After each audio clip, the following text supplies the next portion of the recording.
right, everybody, I think we're ready. Ben, you ready to do this? Get those headphones. Get those cans on. Cans of corn, boy. Cans of corn. All right, so I like how this week we've been doing this. Ben always has a song that he sings. Oh, no, you make me sing another song? Yeah, it's like our thing. Oh, what was yesterday's song? I got a woman stay drunk all the time. Well, that one's history, all right? Today's song I actually heard it yesterday, by the way. I heard the... Oh, my God. Anyway, today's song, yes, sir? Let's hear it. I can't go for that, no. No can do. If you're listening on the live stream, for 10 trivia points, who sings that song? Who are the artists that sing that song? One more time, Ben. I can't go for that, no. Oh, you got to see the fingers. I learned this from Norm. This is a shout out to Norm. No can do. Hey, Norm. All anyway, right, so head on the live stream. Who sings that song? Yeah, you're acting like we didn't talk about this before the show started. That's called Show Prep Day. That's correct. You may have forgotten. All right, and we're getting our bearings together here for the program. Right, come on, hang tight. All right, we are recording. Okay, everybody. Today's Ben Joravsky Show for Friday, October 11th is moments away. But before we get into that, we need to thank the following unions for sponsoring this program. First up, it's the International Association of Machinists and Aerospace Workers, Local 126 in District 8. The International Brotherhood of Bad Song Singers. Oh, wait, no, that's that union Ben just joined. We're trying to get them to be sponsors. No, International Brotherhood of Electrical Workers, Local 9. The International Union of Operating Engineers, Local 150. And, of course, today's program is brought to you by our good friends at the Chicago Federation of Labor.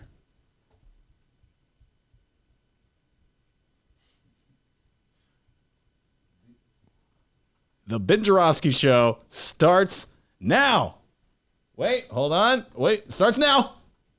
Maybe? Oh, okay, it's one of those days, guys. Starts now. There we go.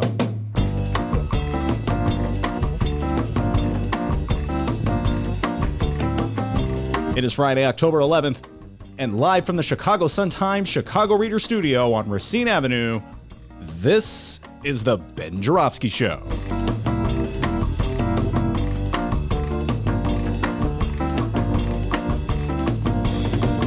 Today on the program, it's another Rummana Rundown with Sun-Times editor Rummana Hussain. 14th Congressional Democratic Committeeman Peter Janko will join us. And we welcome writer, or reefer writer, for the Chicago Sun-Times, as Ben likes to call him, Tom Schuba. Reefer.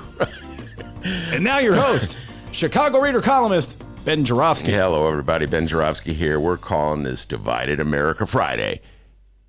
And here's why. I finally got around to listening to the New York Times podcast about Alyssa Slutkin. Fascinating. I urge absolutely everyone to check out that podcast. But after you hear today's show, correct, Dave? Yeah, quit plugging other people's podcasts. Yeah, and after you listen to all our bonus segments that we're going to be uploading, correct, D? Whoa. That's correct. Thank you. That's what you're looking for. Thank you, sir. Just couldn't believe. Why are you plugging other people? We got to get people to listen to ours. No, you're absolutely true. But this is a very fascinating podcast. It's on the Daily New York Times. If you don't want to listen to it, I will summarize. How about that, D? I will summarize it for you because I listened to it yesterday. Summarize it, please. All right. Alyssa Slutkin is a rookie congressman from the 8th Congressional District in southern Michigan. That's a vast district that stretches pretty much across the bottom of the state of Michigan. And she's a Democrat in a district that voted for Trump. I believe it went for Trump by 7 percentage points. So it's Trump country, all right? As such, all eyes are on Congresswoman Slutkin as she walks the perilous path of impeachment. Ooh, that was good. You like that? That was nice. Alliteration, baby. Come on, man. I've been writing in this game for a long time. Donald Trump is already, as we've said on this show many times, sticking not one but two middle fingers at Congress, basically defying them to take him to court. He says he doesn't have to turn over documents, even though they're subpoenaed them. He's going to order his aides not to testify, even though they're probably going to be in trouble if they don't. So I don't know how he has the power to order anybody not to testify. And in addition to that, he is dismissing it as an assault on the presidency, and he's urging his supporters to rise up against Congress. Essentially, it is an assault on the whole notion of rule of law and the whole notion of a checks and balances between our legislative branch and our executive branch. All the things you learned in Constitution class, or were supposed to learn in the Constitution class back in junior year of high school when they made you take the test. Anyway, here's the deal. Alyssa Slotkin, the rookie from the 8th Congressional, is a Democrat, as I said before, but many of her constituents love President Donald Trump almost as much as I love, Hall & Oates. That's correct. Which may be a clue to the question, Dennis, at the top of the show. But anyway, so it's easy for me to say impeach President Trump. Most of my listeners agree for me. And it's easy for congressmen and congresswomen in the Chicago area like Jan Schakowsky or Danny Davis or Bobby Rush or Robin Kelly to say impeach Donald Trump because most of their constituents agree with them. Alyssa Slotkin, however, is in a different category. Her political neck is on the line. She literally could lose her job if enough voters in her district say, no can do. We don't want you to impeach Donald Trump because we love Donald Trump. All right. So as such, it was very interesting to see what was going to happen when the Congress took a break and Congresswoman Alyssa Slotkin got to go home to the 8th Congressional and have town hall meetings. And the New York Times dutifully followed her to 3 town hall meetings. One of them was very contentious.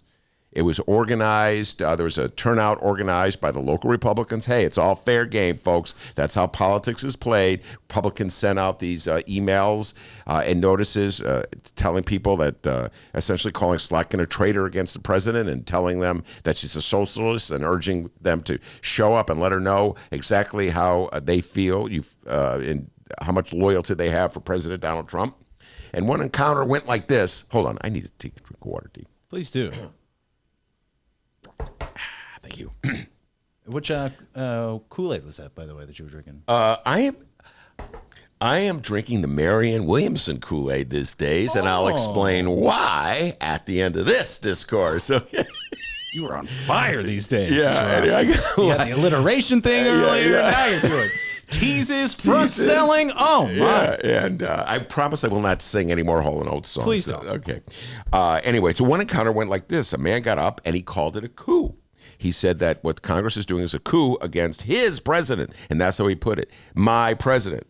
Congresswoman Slotkin pointed out that a coup is a sudden, violent, illegal seizure of power, generally by the military, and as such, it's nothing resembling what is happening in Congress right now, where Congress is following all the rules and regulations and asking President Trump to cooperate with an investigation into some very legitimate issues of whether he overreached his power by essentially, and this is my words, shaking down the president of the Ukraine, looking for dirt on Joe Biden, who's running against him for president or trying to run against him for president in the hopes of winning re-election. In other words, asking a foreign power to give him dirt that may guarantee his re-election. You would think Donald Trump would know not to do this, having gotten in trouble for doing essentially the very same thing in 2016 when he urged hackers from Russia, from Vladimir Putin's hackers, to look into Hillary Clinton's emails, which they did, which they then dropped on Wikipedia at a convenient time, the start of the Democratic convention,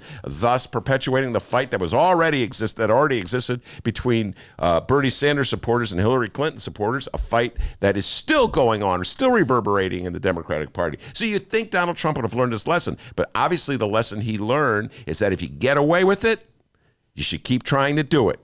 And so Congress is finally saying, we're not going to let you get away with it anymore. We're going to look, at the very least, have an investigation to see whether we should impeach you. And so it is not a coup. It's basically all the rules. It's exactly what happened in the state of Illinois not too long ago when the House of Representatives and the senators decided that Rod Blagojevich had gone too far. I didn't hear many of these Trump supporters complaining about a coup when it was Rod Blagojevich ridden out of office. So anyway, that's the situation. And then Congresswoman Slotkin pointed out to this constituent of hers that if President Trump was concerned about evidence of wrongdoing by Hunter Biden, Joe Biden's son, he should have turned the investigation over to the FBI, at which point The constituent said, "I don't trust the FBI.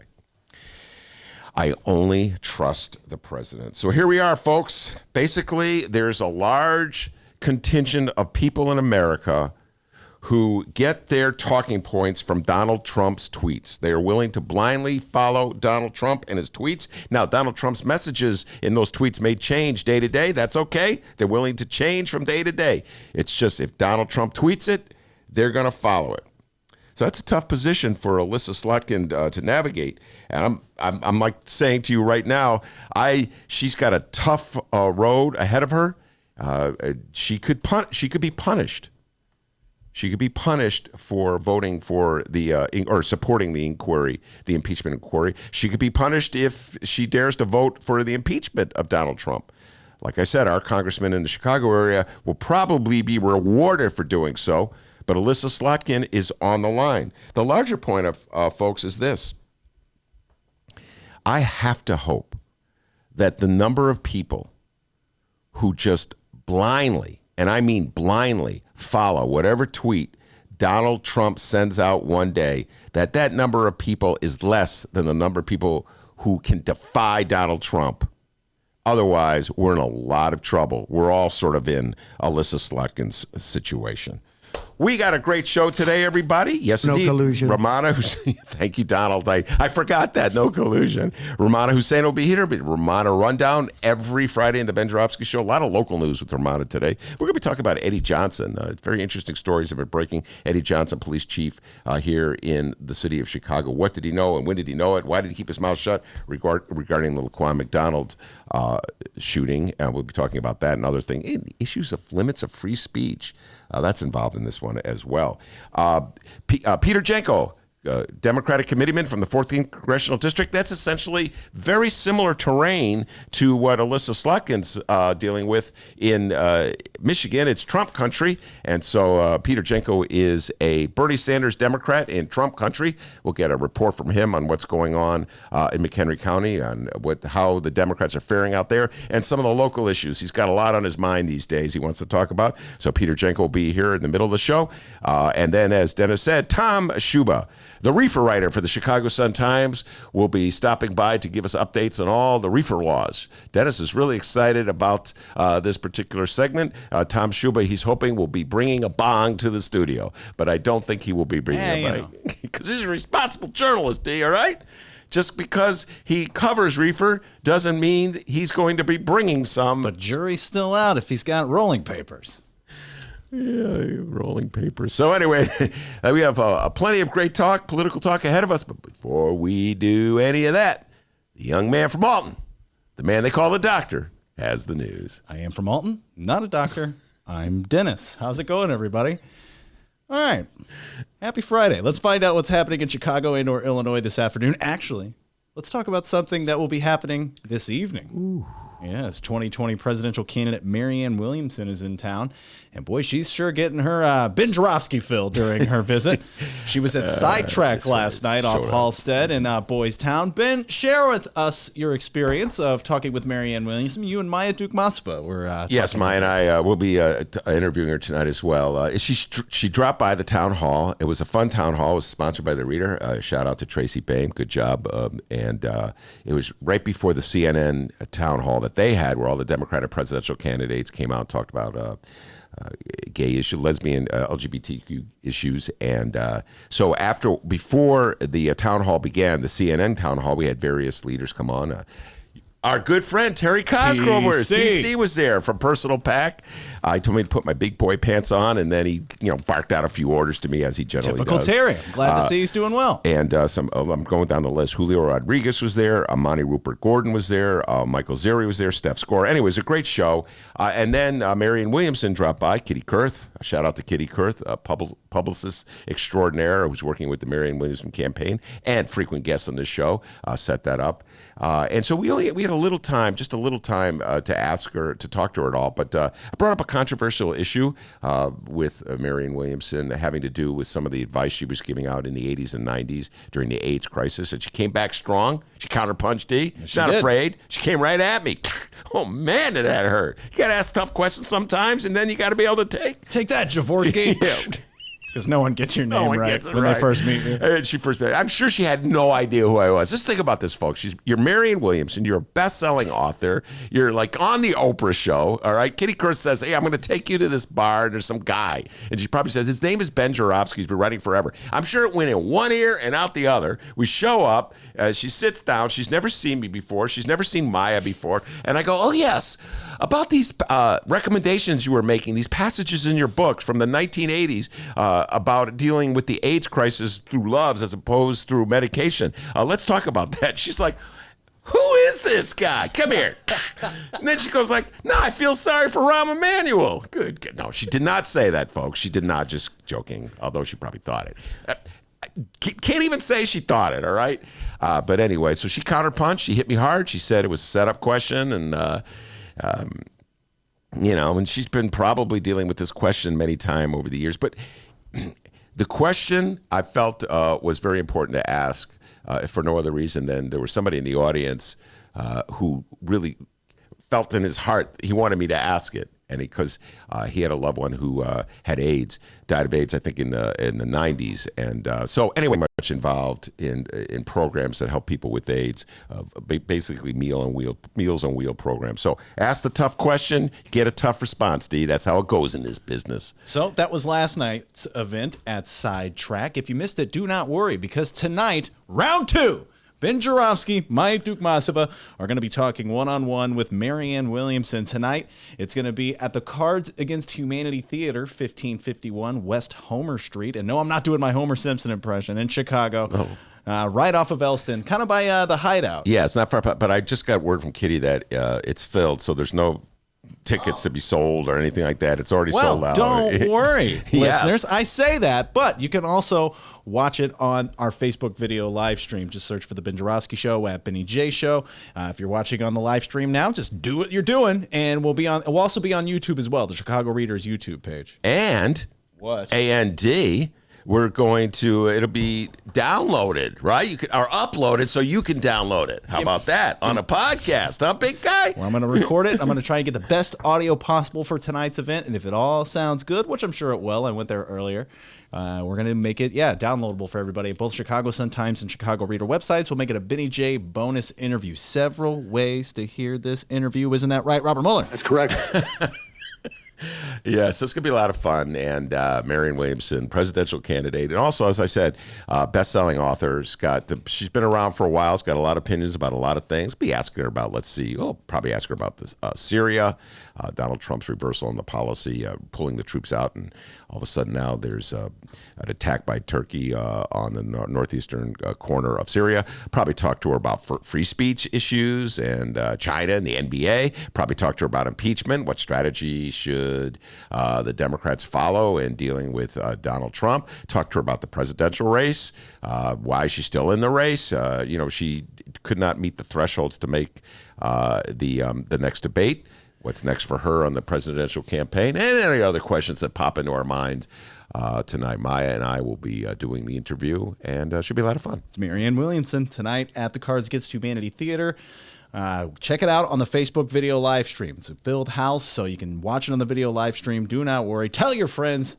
And hey, if you got a question maybe for Marianne Williamson, put it on the live stream. Maybe I could relay it over to Ben, and maybe we can ask her a question. Who knows? All right. Oh, also in town, a former presidential candidate, and I don't know about the rest of you guys. I'm hoping she stays a former presidential candidate. Hillary Clinton will be in town.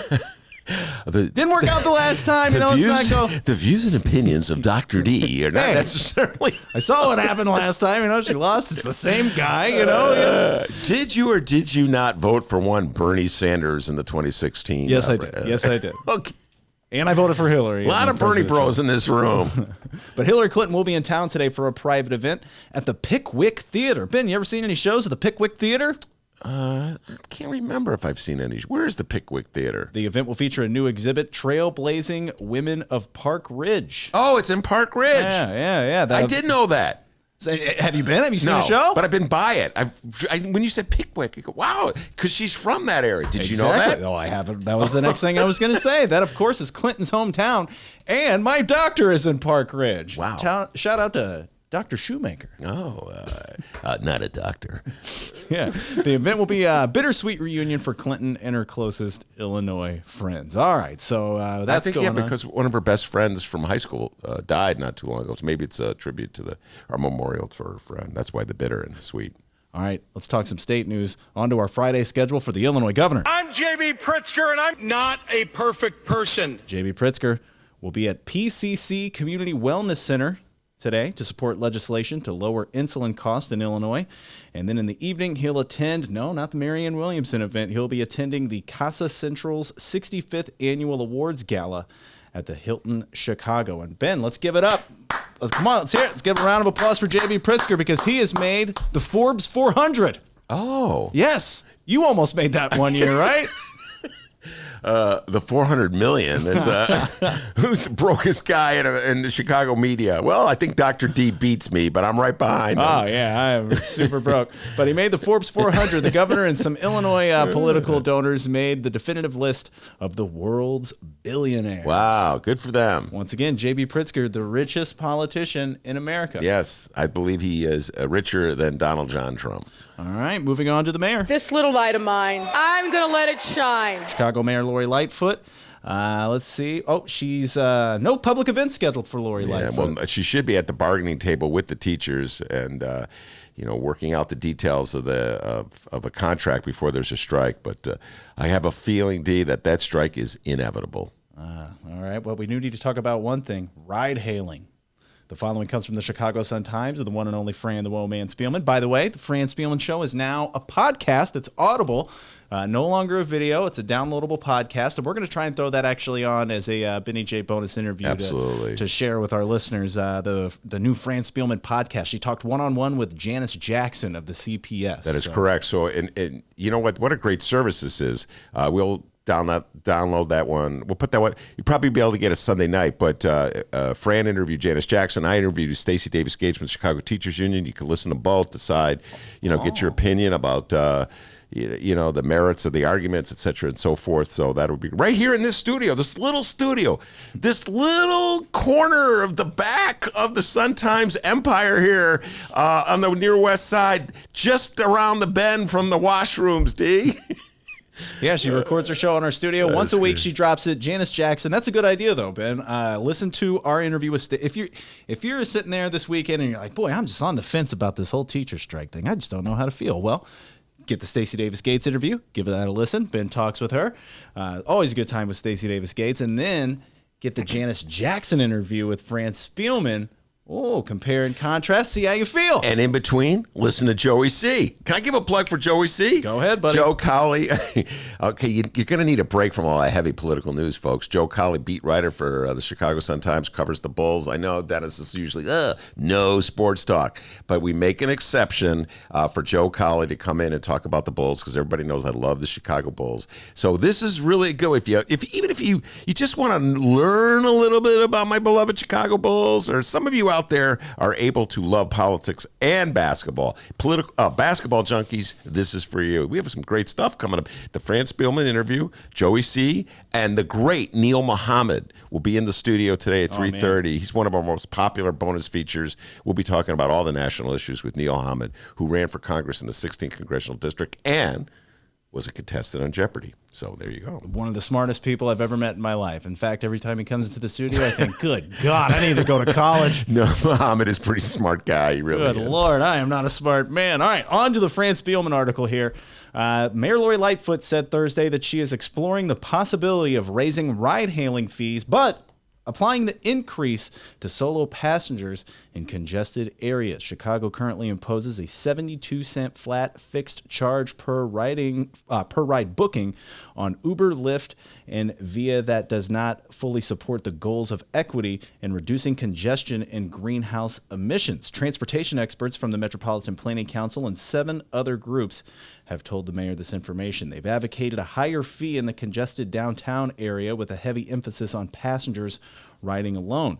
On Thursday, Lightfoot warned to the idea as one of the, quote, short-term modest recommendations she plans to make to tide the city over until a long-term study is done on how a more complicated and broader London-style congestion fee might work in Chicago. Let's see here. We have a quote here. I believe this is from Mayor Lightfoot here. Quote, what we know is that there is a lot of single occupancy riding, if you will, particularly from the north side into the central business district, the mayor said during a taping of the WLS-AM radio program Connected to Chicago to be broadcasted at 7 p.m.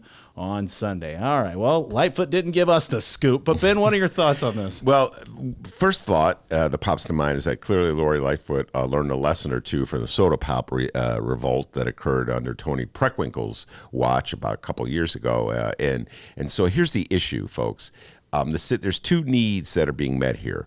One, the most pressing need in terms of Lori Lightfoot's the problem she's facing is budget needs. You need money. You got to pay the bill somehow. I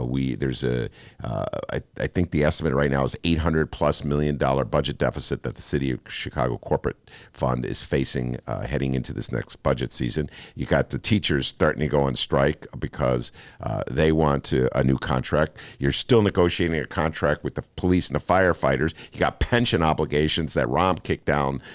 They kicked the can down the road on. And then picking up on a policy that Daley kicked the can down. So you really need to raise money, and this is an easier quote unquote source because it limits the tax to people who use the service. So if you don't use Lyft or Uber, if you're like me, it's like, yeah, sure, tax them. I don't care. If you're like Dr. D, who took a Lyft today, hey, wait a minute, that's not fair.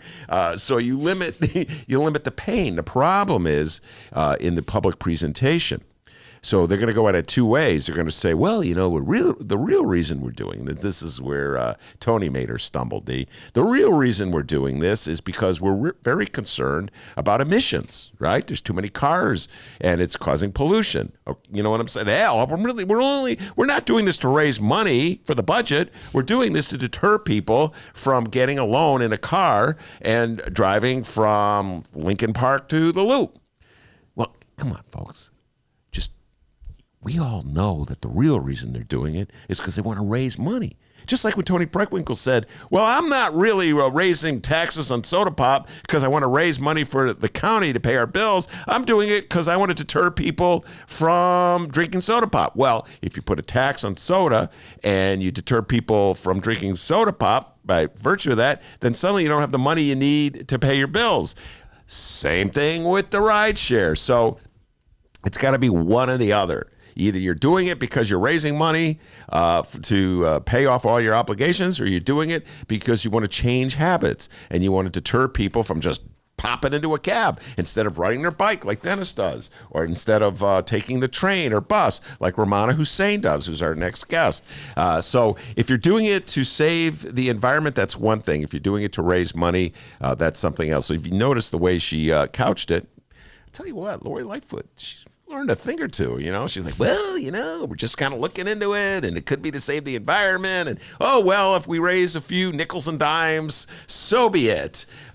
So she's no fool, that Lori Lightfoot. She learned a thing or two from the soda pop tax rebellion. By the way, it's such an upstate thing to say soda pop. It drives me crazy every time. I'm downstate, we call it soda. Yeah. I don't even think it's a Chicago thing. I just think it's just a little more north you go. It just seems like it's they call it soda pop. You know what? Rummana's settling in here, and I'm painfully aware that my roots are in a state called Rhode Island, because I call them sneakers. I got grief from that from Rummana last week. I call it soda pop. I'm always getting it wrong here in the city of Chicago. And then there's some states where they just call everything Coke. Like, I'm drinking orange drink. Oh, you mean Coke? Yeah. Yeah, it's called everything Coke. So Lori Lightfoot's no fool. She learned a thing or two. Live stream audience, what part of the nation are you from? What do you call it? Soda pop? Coke? Soda? We would love to know. And speaking of the live stream chat here, we'll weigh in with your thoughts. So everybody who listens to the live stream, listens live, they get a little bonus here. Ben sings a song of the day. It's whatever song is on his mind. It's a new thing we're doing here. Yeah, it's done 2 days in a row. It's a good way to find out if people can actually hear us before we start. And boy, it's just, I'm trying to lie here, but it's actually awful. But people are weighing in here with their thoughts. Steven, what's going on? We always appreciate you, Steven. Thanks for listening on the live stream. Steven says, Ben doesn't sing bad songs. Oh, no. He sings good songs badly. Unfortunately, he's correct. good time. Mueller, that's correct. All right. Benjamin has weighed in. He says he's from Connecticut. I believe it says CT, and he calls it soda. Okay, all right. Well, I called it soda. Connecticut, by the way, I don't know if you know this. Connecticut is right next to Rhode Island. Did you know that? My God, you're blowing my mind. Show's over. I got to go home and think about stuff. The two states border each other. Whoa. I know. Brianna weighed in. She says she calls it pop. Where are you from, Brianna? What do you call it pop here? Let's see. I guess that's really about it. Oh, and Steven said he just loves Hall & Oates. That was the song, by the way, that Ben was singing. I Can't Go For That, or No Can Do. No Can. I don't know what the title is. It's one of Rummana Hussain's favorite songs. Oh, wow. She rides the bus. She loves Hall & Oates. We're just assuming a lot of things about Rummana this afternoon.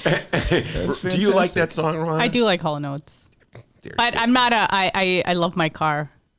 Yeah, you said she rides the bus. Yeah. So I am forced to ride the bus in public transportation sometimes because of my husband.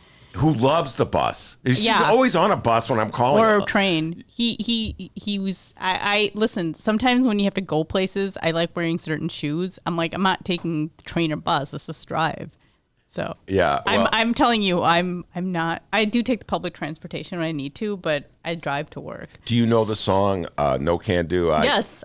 I can't go for that. Can you sing that song? Yeah, I can. But you're not going to. Okay, no. not Smart quite ready. Very smart. No can do. Hey, then you got to go like this. No can do. The Rummana Rundown's coming up after the break. I do like Hall & Oates. Yeah, I love Hall & Oates. Who doesn't? Yeah, I mean, who doesn't? Podcast fans, that's you. You're listening to this, right? So you're a podcast fan. I don't know if you knew that or not, but guess what? You are. The team at the Chicago Sun-Times have a new show to add to your listening lineup. Besides the Franz Spielman Show, that's a fantastic program that's now available for download. This football season, football fans, you could get the I say that every time, inside. That's not a word. The inside scoop on the Chicago Bears with Hallis Intrigue. It's the latest podcast from the Chicago Sun-Times, and you can tune in to hear Sun-Times reporters and Bears experts evaluate games, make predictions, provide insights, and analyze the day's big stories. You can stay informed this football season by listening to Hallis Intrigue at suntimes.com/Hallis. That's Halas. One L in there. Halas. Ben gets a kick out of that. I made the mistake of... It looks like Halas, all right? Halas. There's two L's in there if it's Hallis, like Dallas. Oh, he's such a Rams fan. Go Cardinals. All right, St. Louis Cardinals. And be sure to subscribe so that you never miss an episode. Check it out now at suntimes.com. Stop laughing. Suntimes.com/Hallis. That's suntimes.com/Hallis. Don't go anywhere. The Ben Joravsky Show will be right back. We're live from the Chicago Sun-Times, and Rummana Hussain is up next. All right, that was really good.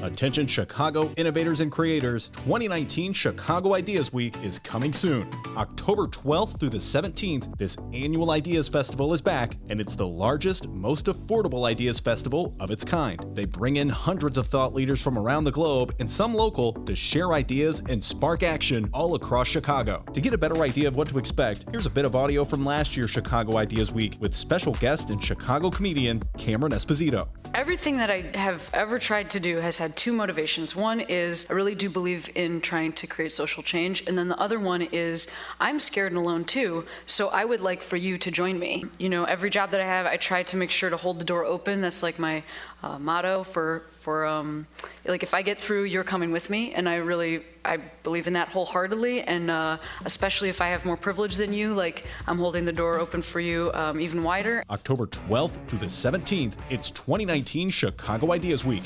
Tickets go on sale to members on August 22nd and to general public September 10th. Once again, if you're an innovator or creator in the city of Chicago or even outside the city, you must join us for Chicago Ideas Week, October 12th through the 17th. For tickets and event information, head to chicagoideas.com. That's chicagoideas.com, and we hope to see you October 12th through the 17th for 2019 Chicago Ideas Week.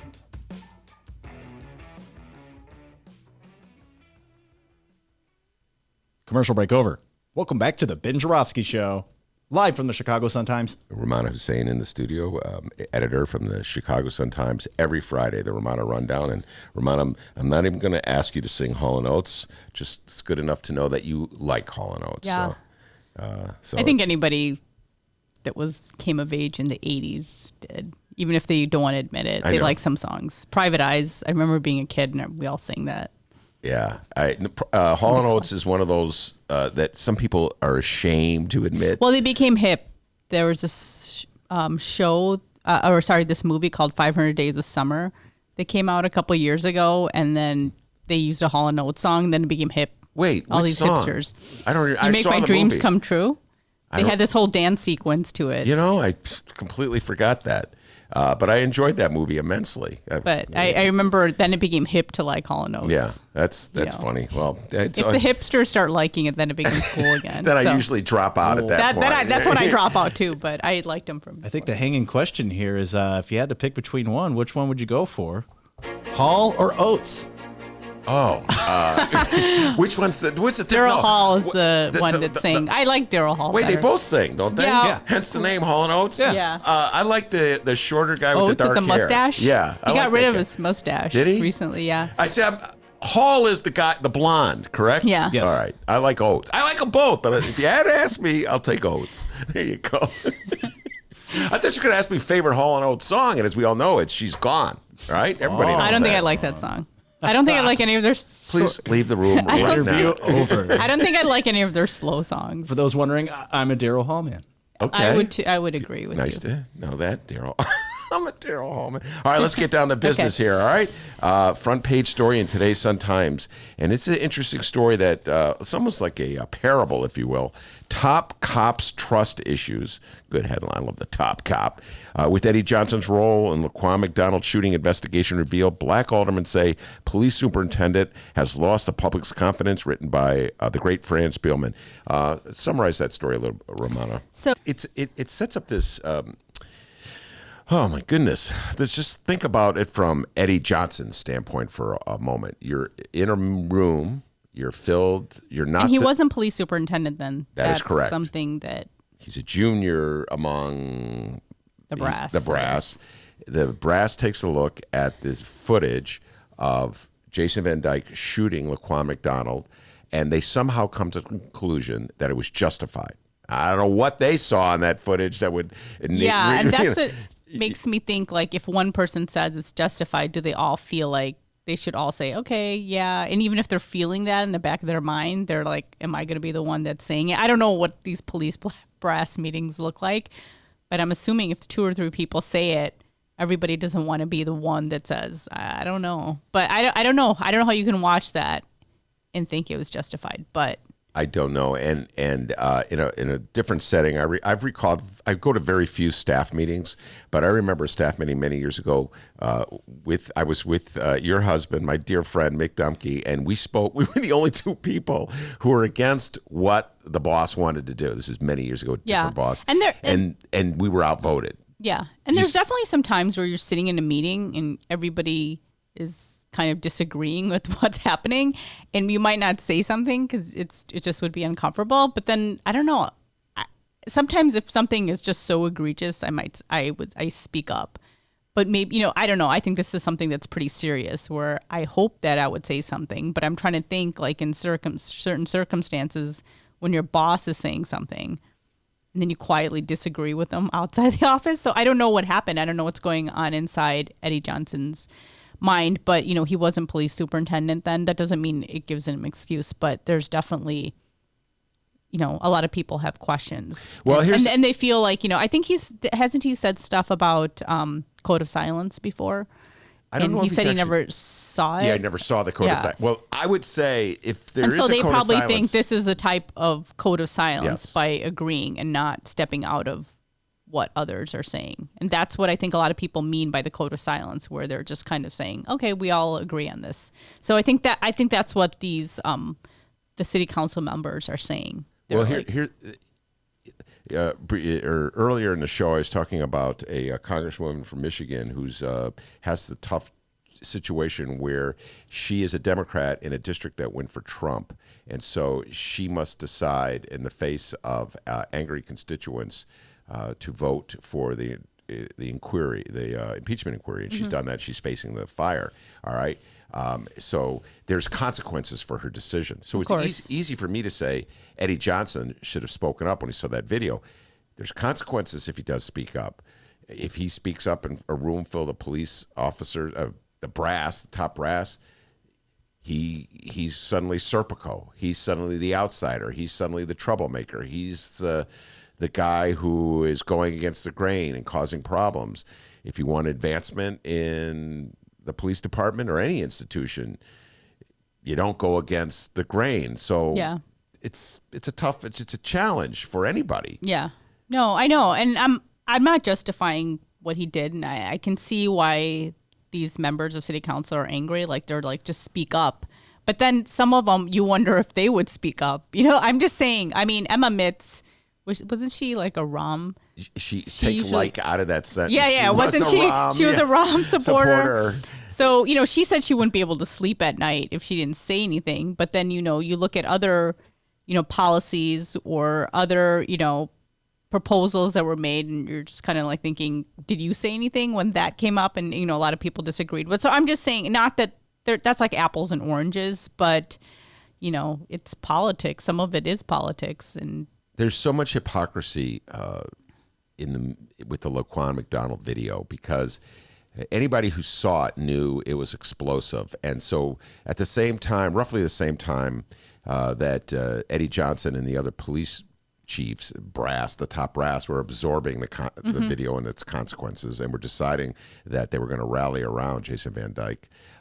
Mayor Rahm's Corporation Council was viewing the tape and came to the conclusion that it could be devastating if played in court of law. And so they immediately decided, having seen the same tape, that they were going to cut a deal with Laquan McDonald's family and shell out $5 million. So somehow or other, somebody did think there was something off about the video. And, you know, even us, I mean, you know, we talk about journalists, and at the time that was just a brief. When the shooting happened, we take whatever the FOP tells us. And I'm not saying that's wrong, or, you know, telling us what the police tells us, but it does tell you that, you know, do we ask the right questions, or do we dig deep enough with a lot of these shootings? And, you know, it's tough. There's a personnel thing, but, you know, we could have done more too, right? And so, you know. Well, I mean I'm nastier, if you will. So the response by Jason Van Dyke's attorney to this story that broke about Eddie Johnson's silence is, see, I told you, it was justified. I actually did edit the IG report story, so I was just like, and I know Daniel Herbert, so I was just like, wait, is that what you got from reading the report? I thought it was pretty interesting. Yeah, that's like, what he got. Because he was talking, you know, they do mention all these other officers who, you know, tried to cover up. This one officer said, oh, I dropped coffee all over the original report, but I can recreate it. And so, so he was saying that, oh, look, Jason Van Dyke is getting blamed for everything that all these other people have done, but he's not, you know, it's just like, but yeah, I mean, I guess he has to come up with that spin. Well, so I just thought it was interesting. I did edit that story, so I do remember reading that part. It's really one or the other.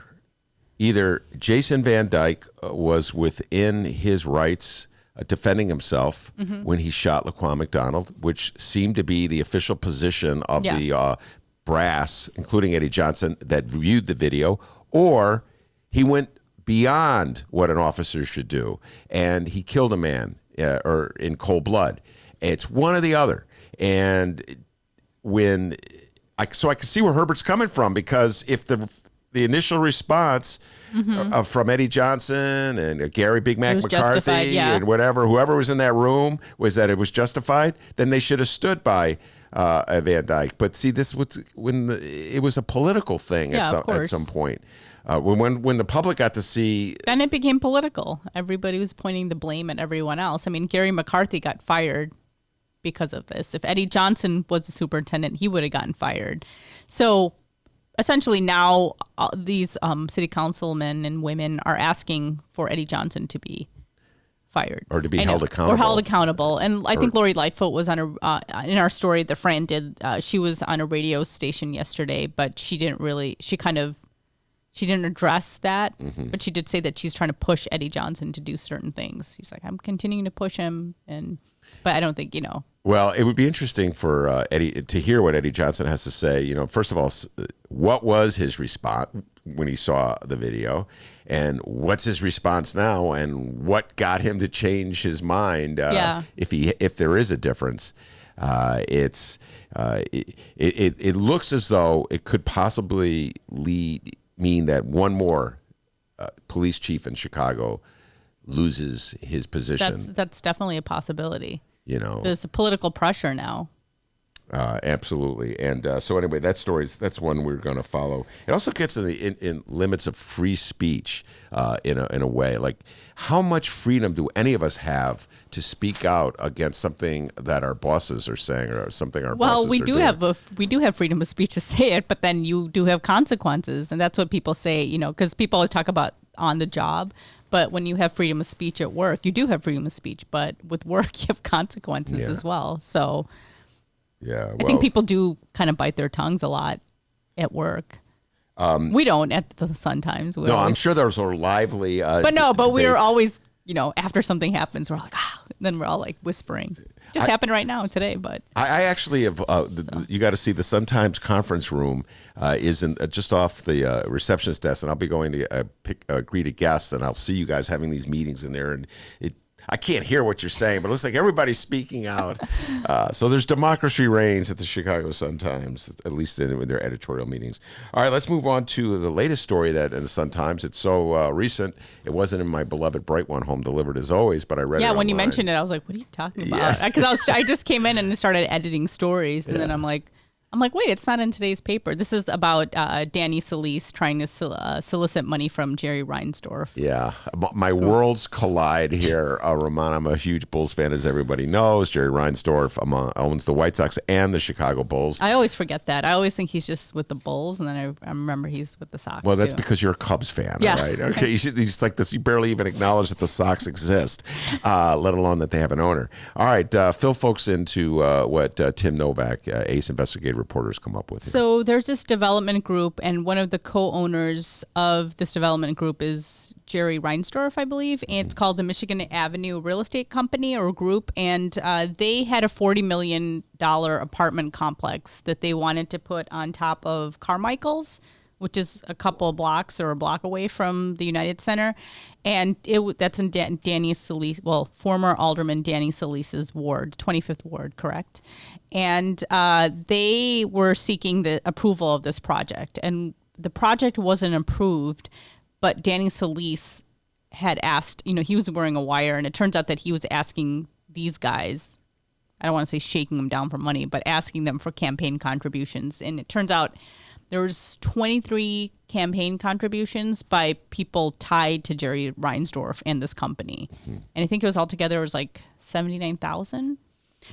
Jerry Reinsdorf didn't respond to requests for this. And one of the, I think Jerry Reinsdorf's business partner, I forgot his name, he said that he doesn't remember being solicited for the money, but he did give some campaign contributions. I think it was like months later, it was like $5,000. And eventually this plan did get approved. Mm-hmm. And the building, I think the apartment complex, a lot of from the story I gather, Carmichael's was a very popular spot, and a lot of residents didn't want this project to go, but it went through.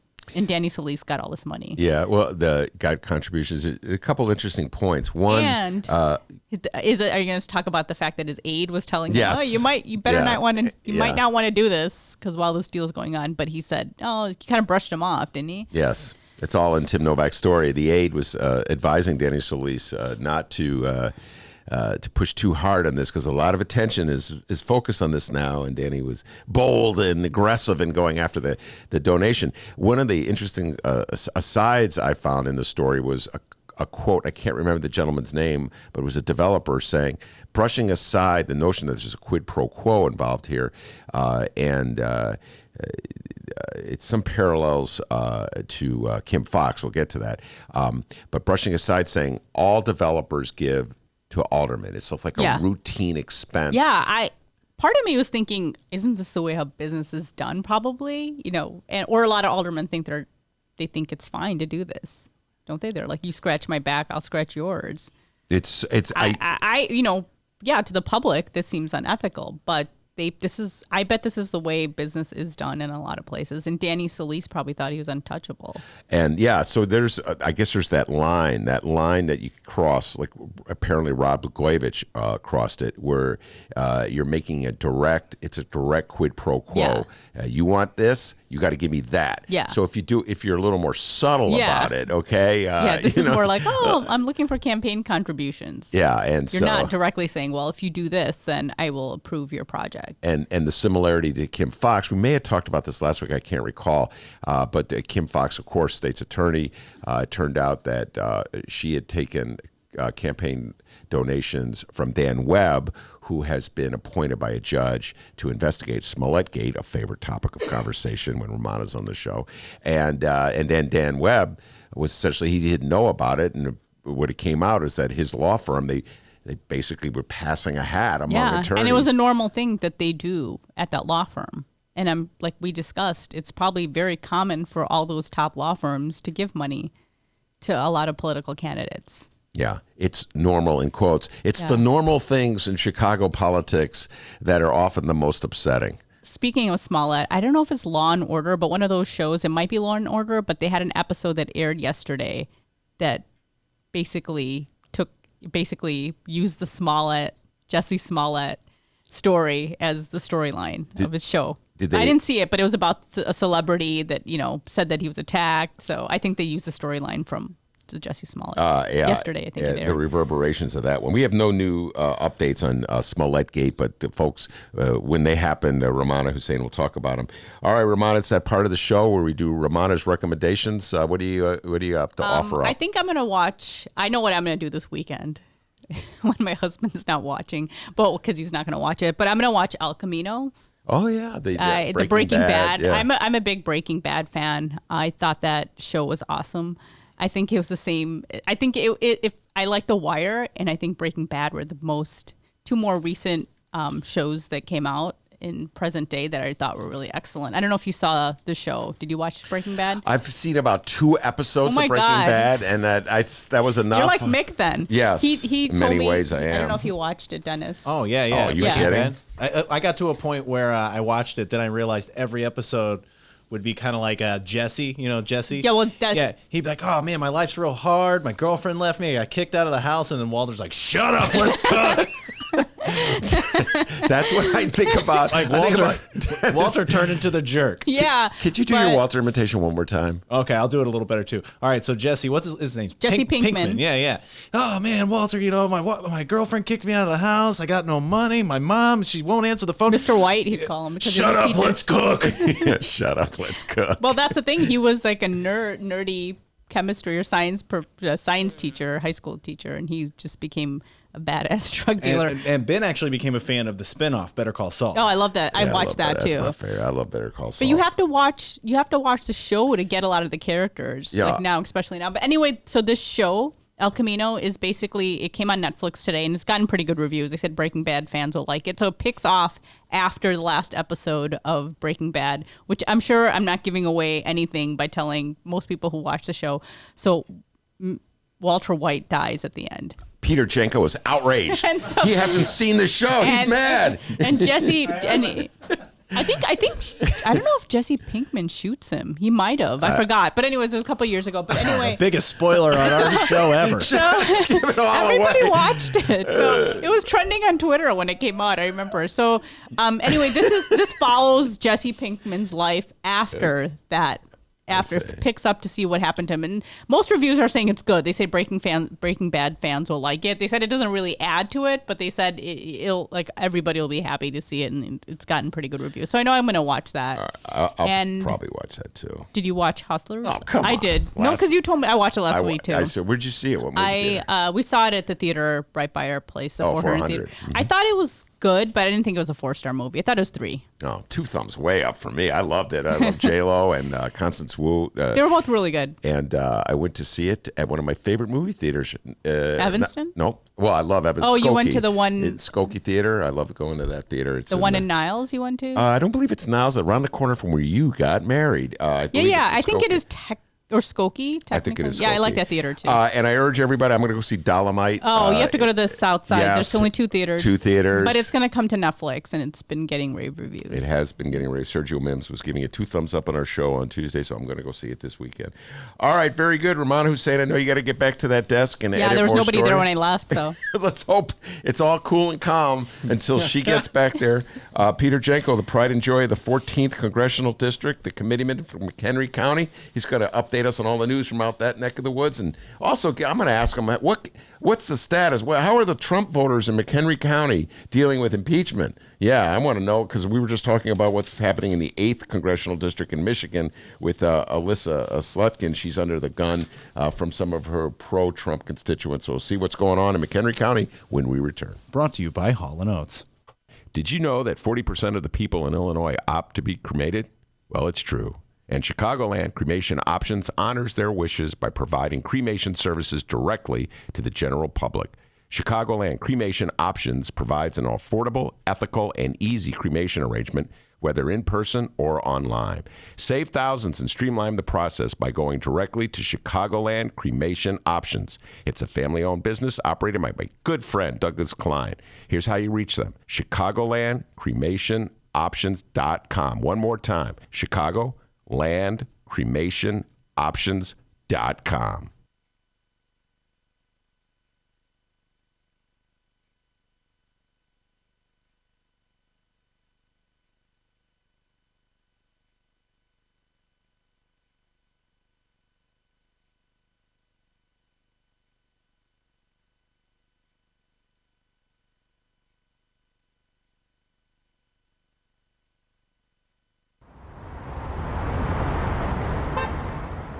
Today's Ben Joravsky Show was brought to you in part by Chicago Architecture Center. Discover the breadth and majesty of Chicago's architecture on a Chicago Architecture Center bus tour. From bungalows to Bauhaus, our expert docents will share the fascinating stories behind our city's architecture. Book your tour at architecture.org/tours. Now, if you'll excuse me, I'm actually on a bus tour right now.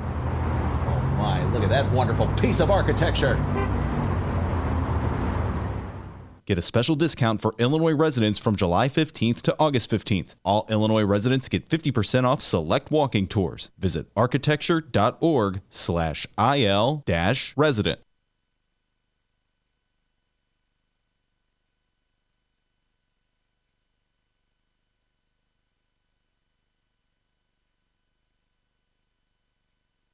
Hey, everybody, what you're about to hear are the piano stylings of Jeff Manuel.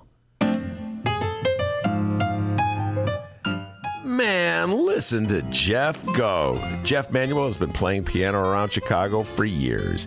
He's played for conventions, for celebrities, played in basement bars with blues bands. He's played at prestigious social clubs, fine restaurants, and in the intimacy of private homes. Book Jeff Manuel at jeffemanuelpianist.com. Don't worry, I'll spell his name at the end of this commercial. You know what Chicago Magazine said? They said that Jeff Manuel is, quote, as comfortable with Chopin as he is with Cole Porter. He's excellent and his performance is joyous. He offers an elegant stream of compositions and interpretations that entertains the mind but won't hurt the ears.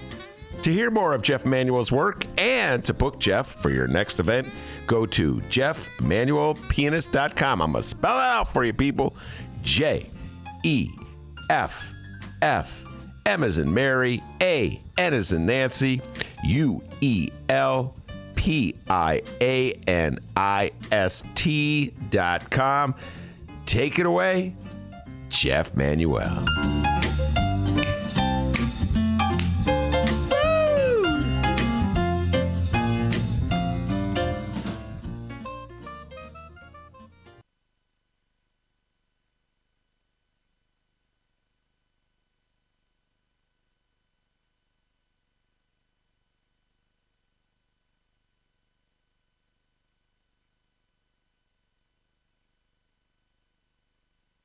I do want to say that we understand, and we're very grateful that you're here. We are giving you an hour of substance and talk on our airwaves, so we can get over the Fox thing, if you're all right with that. Okay. All right, hour number 2 of your Ben Joravsky Show for Friday, October 11th is just moments away. But before we get into that, we need to thank the following unions for jumping on board and bringing back this program. First up, it's the International Association of Machinists and Aerospace Workers. Not Aerosmith. Local 126 in District 8, the International Brotherhood of Electrical Workers, Local 9, the International Union of Operating Engineers, Local 150, and of course, today's show is brought to you by our good friends at the Chicago Federation of Labor. Hour number 2, let's go.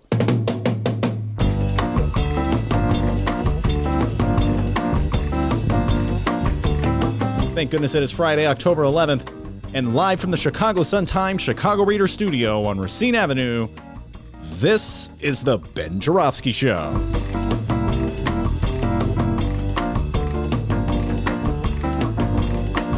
In this hour of the program, 14th Congressional Democratic Committeeman Peter Janko is in studio, and we welcome writer for the Chicago Sun-Times, or as Ben likes to call him, reefer writer, Tom Schuba. And now your host, Chicago Reader columnist Ben Joravsky. Peter Janko is indeed in the studio. He is the 14th Congressional Committeeman from Democratic, I should say, from McHenry County, 14th Congressional. He essentially is a McHenry County resident. 14th Congressional, of course, is Lauren Underwood's district. So we have a lot of... he's my reporter in Trump country for Illinois. We talked about Congresswoman Alyssa Slotkin and the pressure she's facing from her constituents who love Donald Trump as much as I love Hall & Oates. Well, Janko's on the front lines as well. D, you got an update before I bring Peter on? Absolutely, I do. Coming up later on in the show, we have an Alderman Ed Burke update. So that's right, people. It's time for another episode. Well, coming up, another episode of our favorite Chicago political soap opera. A mayor and her alderman. I really don't know what. This is an update that occurred while I was in the studio. So, whoa, breaking news on the Ed Burkegate. That'll be coming up later, all right? But right now, we're talking about Burkegate later. Today, we're talking about Popgate. That's right. Earlier in the program, Ben kept calling it soda pop, and it drove this downstater crazy because, well, downstate, we don't call it that. We just call it soda. And then we got on a big conversation, and we went to the live stream to ask everybody what they call it. Where are you from, and what do you call it? All right, because there's some place, I think it's Texas, where they just call it Coke. Okay. Well, no matter what it is. No matter what. Hey, give me some Coke there. Yeah. All right. So, so let's see what our folks here are saying on the live stream here. Steven says water. We drink water. Okay. All right, a purist. Wait, I'll have some water right now. All right, the live stream's on and popping here today. That's awesome. No pun intended there, on and popping. Let's see here. David says, it's always pop. I'm from Chicago. David also says, East Coast people talk funny. I married one. Can we send him something? That's a good one. Send him this blue car. We send him our thanks. Thank you for bringing us some content today, David. Brianna says, yes, we pop drinkers are just damn Northern Yankees. Pretty funny. Soda pop. She says it's pop in Wisconsin as well. That's where she's from. Let's see here. Oh, we got someone weighing in. Benjamin weighed in. And no, not Benjamin Joravsky. He says here, Rhode Island should be a part of Connecticut. Okay. Ben mentioned earlier that they're right next to each other. They border each other. Blew my mind. Yeah, whoa, that's crazy. Janko didn't know that either. Didn't? No, he did. Come on, he went to Lane Tech. He knows geography. I was gonna say geography. All right. And let's see here. Okay, I think that's about it. But thank you for weighing in here. Soda, I can't go for that. Oh, that was good. That was Brianna. Brianna's pretty clever. That was a callback for those who may have just joined us. Ben was singing. Ben, can you sing that for us again here? I can't go for that. No can do. He loves that song. And you got to do this. Shout out to Norm, who always does that. Well, for the downloaders, he's waving his finger. That's what you got to do with singing that song. So yeah, Brianna said soda. I can't go for that. Weigh in on the Ben Joravsky Show YouTube live stream or on the Benny J Facebook live stream. I believe someone named Maria said she calls it soda. Right on, Maria. I'm with you. Soda. And Janko's mad. Oh, okay. Me and Janko are gonna have now issues. You know what Maddie has to put up with. No, right? it's pop. It's pop. Let's just call it pop. Soda pop. Call it pop. I like calling it soda pop. Well, jury's still out, and who knows? But we're going to move on with our update here. Let's see here. Oh, here's an update. It's official, everyone. Everybody in Illinois hates Bruce Rauner and anyone that was ever associated with him. That's totally right here. Isn't that right, Bruce Rauner? What do you got to say about that? I think I may know what you have to say about that. Yay for our teachers! Yay for our teachers! I knew he was going to say that. All right, so let's see. Earlier this week, we reported approval numbers for our current Illinois governor, J.B. Pritzker. And unlike our former Illinois governor, when we would do those, they weren't awful. That's one sign. And now we have the following news from the meanest Illinois political bulldog in the yard, Capital Facts' own Rich Miller. And it does not pain me to say this at all, people, all right? This just in. Evelyn Sanguinetti, Bruce Rauner's former lieutenant governor, has dropped out of her congressional race. Oh, which one was she running in? I can't remember. Was it the 14th or the 8th? The following comes from Capital Facts. She says here, it's with deep regret, I must announce I have officially decided to end my campaign for the Republican nomination for the U.S. Congress for the 6th congressional district. I was wrong all three. Illinois. Yeah, we're used to that. Yeah.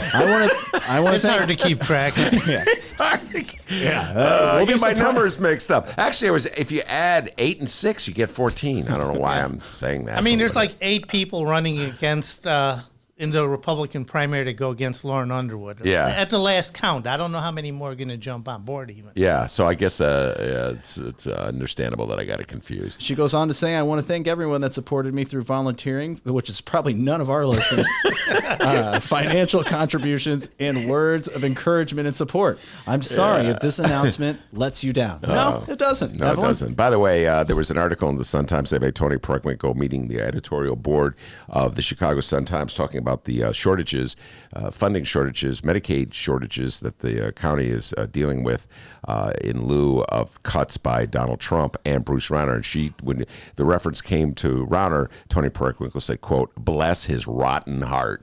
So Rauner is gone, but he's not forgotten by many of the people who have to deal with the wake of his lousy, and this is me speaking, I'm not going to put this in Peter Janko's voice, his lousy reign as perhaps the worst governor.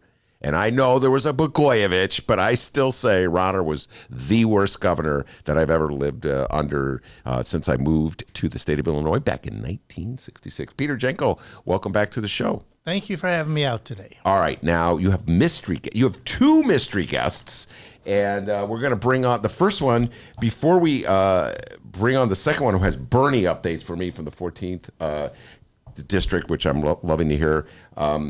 Our first mystery guest, I'll just announce it, Julie Thomas. Welcome to the show, activist from McHenry County. Yep. Before we get to the issues that you want to raise, Peter, I have to let me just reintroduce you to our listeners. Peter Janko ran as an insurgent, if you will, for committeeman of the 14th Congressional District, which is a party position. As such, he was the only, and I repeat, only victorious committeeman who ran on a platform to oppose Michael Joseph Madigan's reelection as party chairman.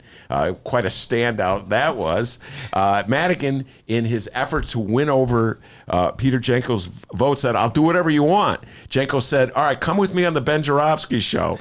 That's how much Madigan wanted Janko's vote. He agreed to come on my show only because, all right, I tell you what, Janko cuts a tough deal, folks. And so Madigan said, all right, I'll come on. And he came on the show, and that's where we revealed that an apple a day is what keeps him young and fit at age 70, whatever he is. So anyway, Peter Janko, did I pretty much accurately summarize everything that went down with that? Oh, yeah, you got it right on the button. And you still didn't vote for Madigan in that when he was running for party chair. Am I correct on that? That's correct. Yeah. That's correct. I like that echo. Yeah. So anyway, but he's trying to earn my vote for next time, and he's getting really close to earning your vote. Yeah, I'm seeing a lot of really good changes in Illinois. You know what I mean? Legalization. We got good infrastructure happening. We got Amtrak coming out to Rockford. We got that in the budget. So we got that in the budget. Amtrak to Rockford. So I see a lot of great changes in Illinois since JB got elected as governor. All right. Well, it's. I'll say this. million times. It's so much better than it was under Rauner. Rauner was insanity. I think Trump's insanity as well. So let's move to that before we bring Julie on for the McHenry County update. And I have not forgotten our Bernie. And I can't say it's a Bernie bro, a Bernie sis in the studio. A little update on Bernie in McHenry County. All right. We always talk about this, Peter, when you're in the studio. You're in a county that went for Trump. All right. And big time for Trump. I want to say high 50s, low 60s. I'm doing this off the top of my head. He was. Yeah, I mean, he walked away with it. He walked away with it. Yeah. So you're actually in a more difficult position than Alyssa Slotkin, who is the congresswoman from Southern Michigan that I alluded to earlier. She has supported an impeachment inquiry regarding Trump's dealings with whistleblowergate in Ukraine.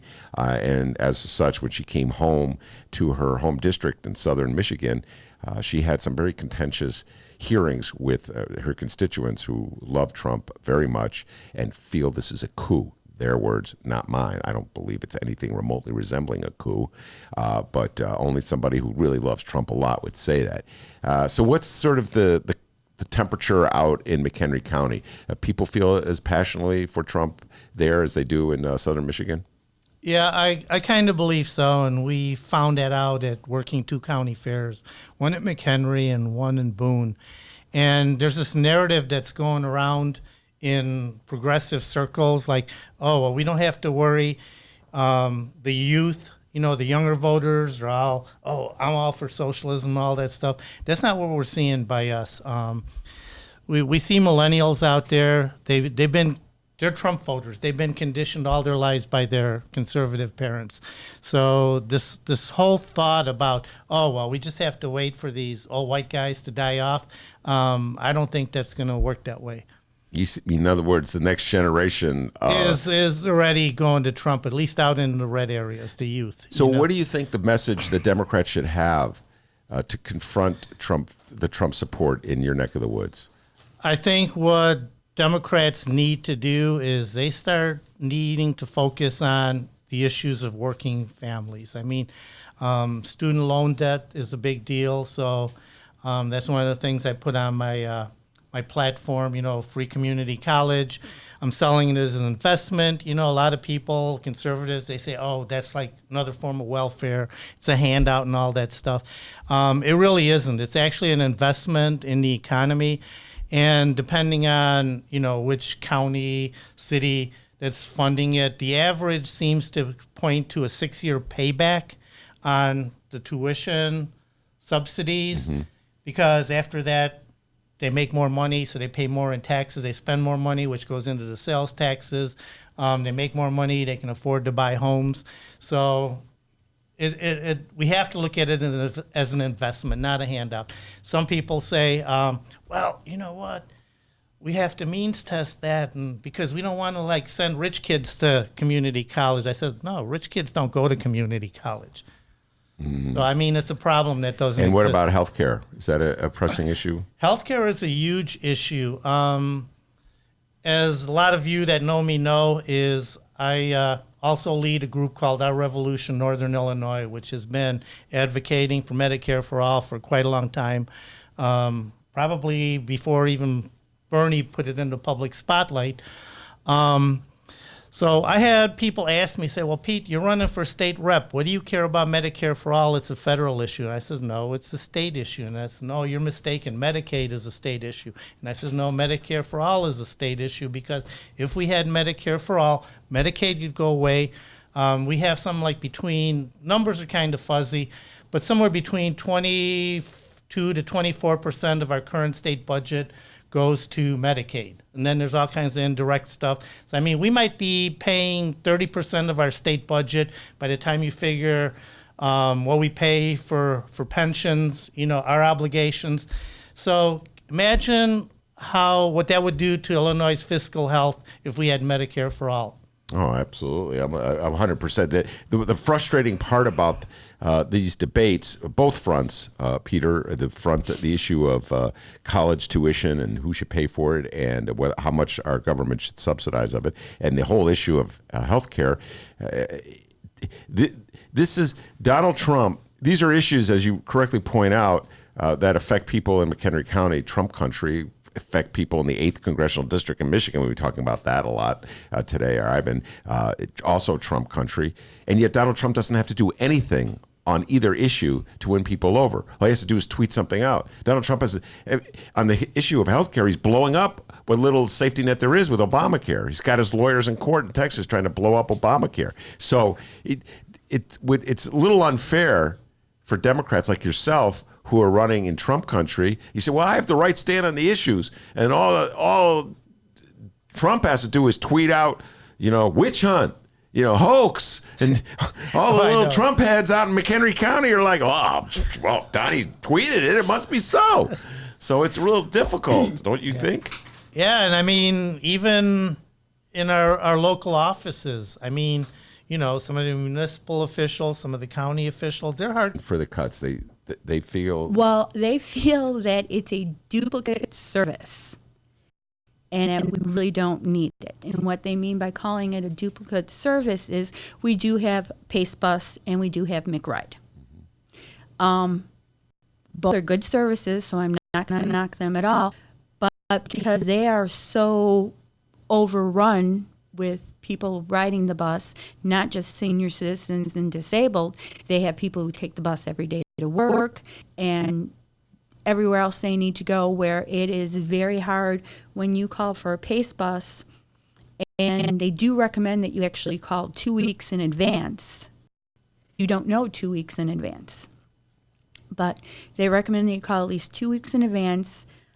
One incident, I had called and to be picked up at my house at 10 o'clock in the morning, and then I had some running around town to do. They called me at 10 to let me know that hopefully they'd be there by 11. They picked me up in Wonder Lake at 11, but we went all the way out to Woodstock to pick up people before going back to McHenry, which from my house to McHenry is a 5-minute drive. So it took me over an hour to get where I needed to go. Township bus, they only go within the township, and they are always true to time. When they come to your house, the one day it was raining really bad, they came to my door and met me, because sometimes they use a walker and sometimes they use a cane, and held an umbrella over my head so I could get to the bus. Can't do it. They're so busy, they're running behind schedule, all this stuff. So if you're not at curb for your Pace Bus, out of luck, because they sit there, they beep the horn, they wait for you. And again, I understand, because they are such on a tight schedule and they're usually running behind. And so it's not like they're trying to do that to you on purpose. But the one time I had to take a Pace Bus home from the Crystal Lake train station, I had gotten off the train at 2 o'clock, but did not get to Wonder Lake till 5.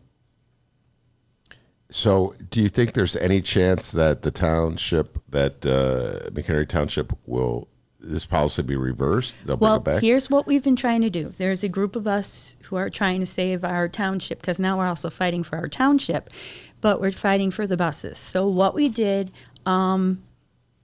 we had a vote for people we signed petitions, and then we came in and we had 300 people show up to vote to get our trustees to reconsider.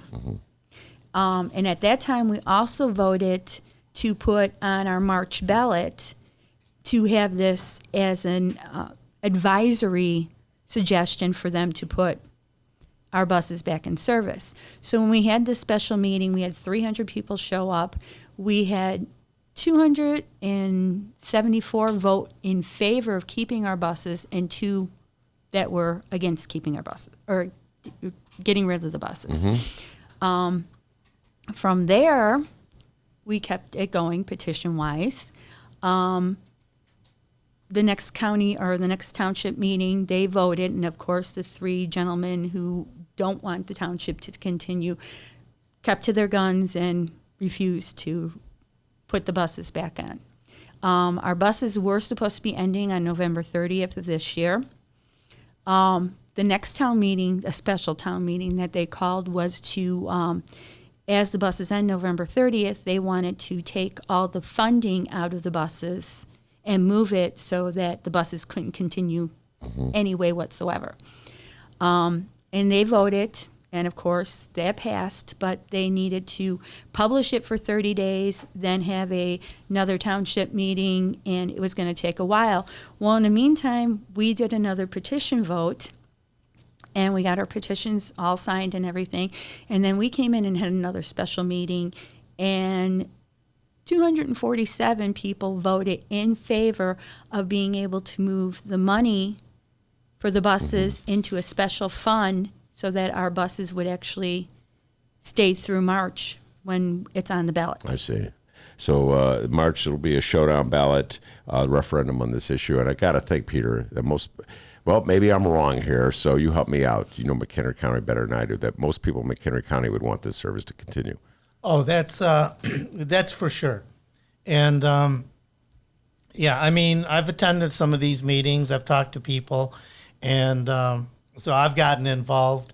And so what I'm going to be doing, what I hope you will help us with, is in the future, we're going to get more people talking about this issue, because if it can happen in our county or in our township, it can happen anywhere.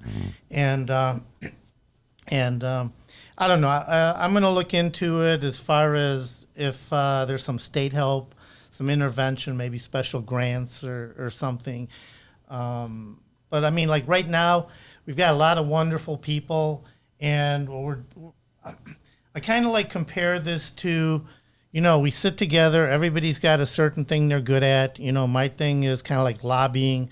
How I got the Amtrak out there, so I'm going to be knocking on some doors in Springfield and seeing if we can get some help. And then we have people like Julie, who are great spokesmen. We have a couple other people ready to go and jump in on this, but we're going to fix it. All right.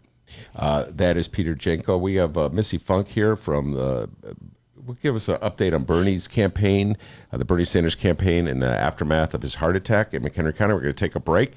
We'll be right back. And Tom Schuba will be in the studio real soon as well, talking about marijuana laws, cannabis, that's correct, cannabis, in the state of Illinois. We'll be right back after this.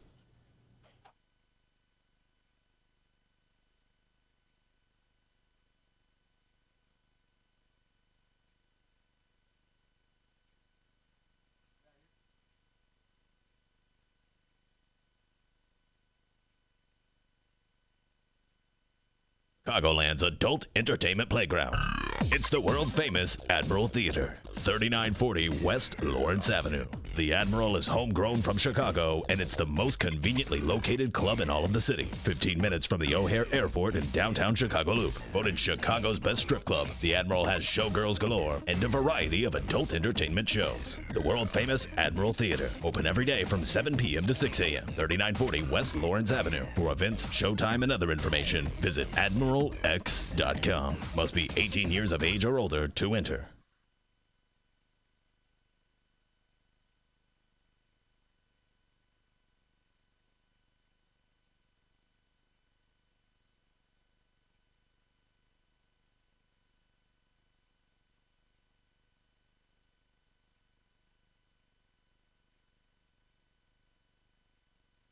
Today's Ben Joravsky Show was brought to you in part by Green Element Resale. They're located at 6241 North Broadway in Chicago, and people, they're amazing. Mondays through Saturdays, 11 a.m. until 7 p.m.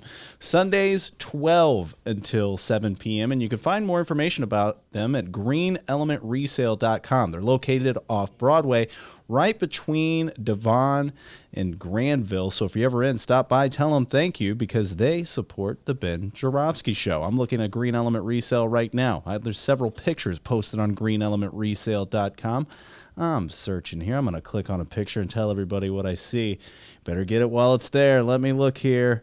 We have picture frames. There's picture frames at Green Element Resale. Do you need are you listening right now and you need a picture frame? You better go get it. Who knows how long it'll be there, especially after this spot, all right? Oh, that's an oscillating fan.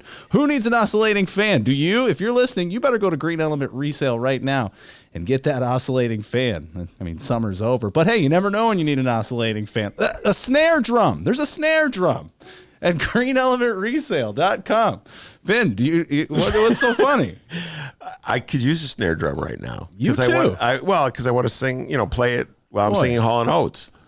We have a lot in common because I need a snare drum too. That's crazy. But there's only one, so it's going to be a squabble over who's going to get that snare drum. So either go to Green Element Resale and get that snare drum, or go to Green Element Resale and watch the squabble happen. Oh, there's a mirror. Guys, there's so much going on at greenelementresale.com. You should visit it, 6241 North Broadway in Chicago. Find more information at greenelementresale.com. Welcome back to the Ben Joravsky Show. Live from the Chicago Sun-Times. You know who else wants that snare drum? Tom Schuba wants that snare drum. He's going to be our next guest, the reefer writer for the Chicago Sun-Times. He goes, man, I need a snare drum.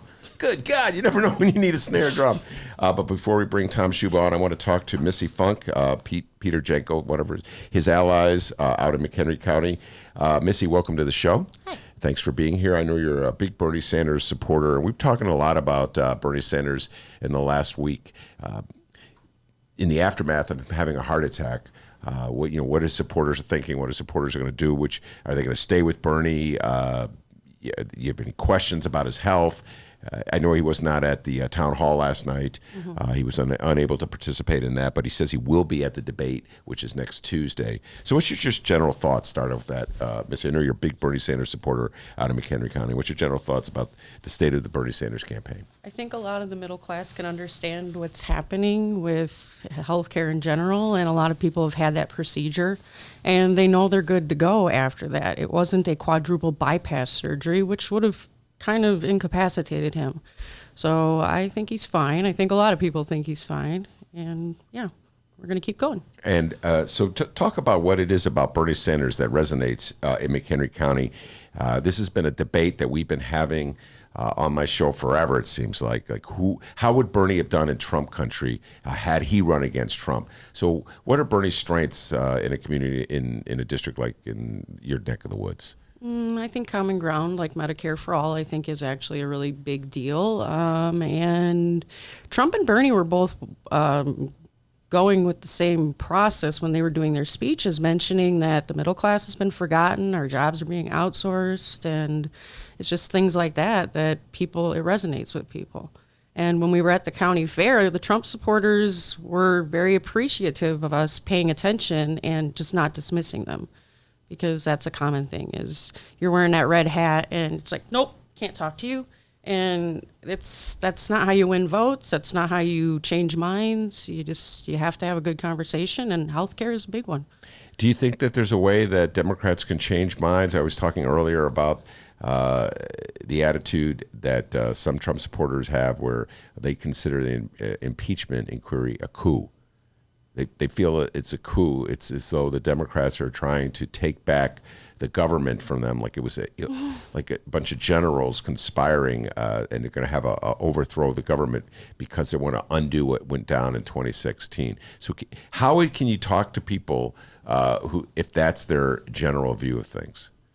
We actually haven't gotten that many people that think like that. The impeachment process is kind of something that people were like, maybe it'll happen, but we're not going to focus on that part so much. I mean, there's so much more to focus on, and everything is a distraction. It's intentional for it to be a distraction because you don't know which way you're going, and it doesn't help anybody come together or organize. You're scattered. And it just makes it so much harder for everybody to get things done in that process. And your sense of things out of McHenry County, who's the front runner for the presidential nomination? A lot of people like Bernie and a lot of people like Warren. And in 2016, Bernie won 79 of the 102 counties during the primary, and he won McHenry County. He won over 7,000 votes for Hillary. I do think it was probably going to be a little bit more hard this time around, but I still think that a lot of people are supporting him because he's been supporting them for the last 40 years. Yeah. He's always got their back. Well, this is one thing that Peter Janko would be telling me all the time, that when in districts where Trump is strongest, the most popular Democrat is Bernie Sanders. Yeah, yeah. It's because there's common ground. So I understand all that. But it's one thing to say, oh, the system sucks. I'm going to vote for a guy who's just raising his middle finger at the system. And he's taking away your health care. So there's consequences. That's what I'm saying, Missy Funk. Yeah, there's definitely consequences. And our township is actually a good example of that, too, because very few people showed up to vote during those elections. Less than 20% of the population showed up, and they get to make the decision for everything in that township now. So it is. Voting matters, and not voting matters. All right, very good. That's Missy Funk, Julie Thomas, thank you so much, and Peter Janko, 14th Congressional Committeeman. We have Tom Schuba on deck. We're going to bring him on when we return.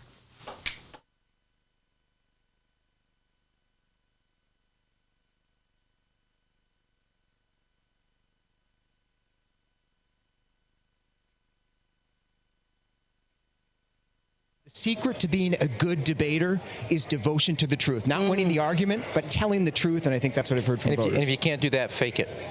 Or that. Fake it till you make it. There is. Listen, I mean, President Clinton got the kid from Hope, and his story was relatable to where people were living their lives. President Obama was about the audacity of hope and what his candidacy embodied and what it meant for them in the country.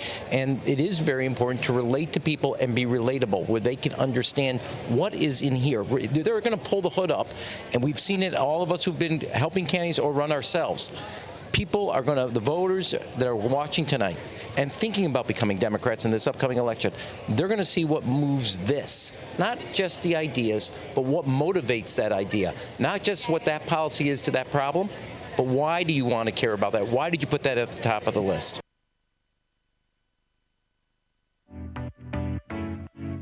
Attention Chicago innovators and creators, 2019 Chicago Ideas Week is coming soon. October 12th through the 17th, this annual Ideas Festival is back, and it's the largest, most affordable Ideas Festival of its kind. They bring in hundreds of thought leaders from around the globe and some local to share ideas and spark action all across Chicago. To get a better idea of what to expect, here's a bit of audio from last year's Chicago Ideas Week with special guest and Chicago comedian Cameron Esposito. Everything that I have ever tried to do has had two motivations. One is I really do believe in trying to create social change, and then the other one is I'm scared and alone too, so I would like for you to join me. You know, every job that I have, I try to make sure to hold the door open. That's like my motto for like if I get through, you're coming with me, and I believe in that wholeheartedly, and especially if I have more privilege than you, like I'm holding the door open for you even wider. October 12th through the 17th, it's 2019 Chicago Ideas Week.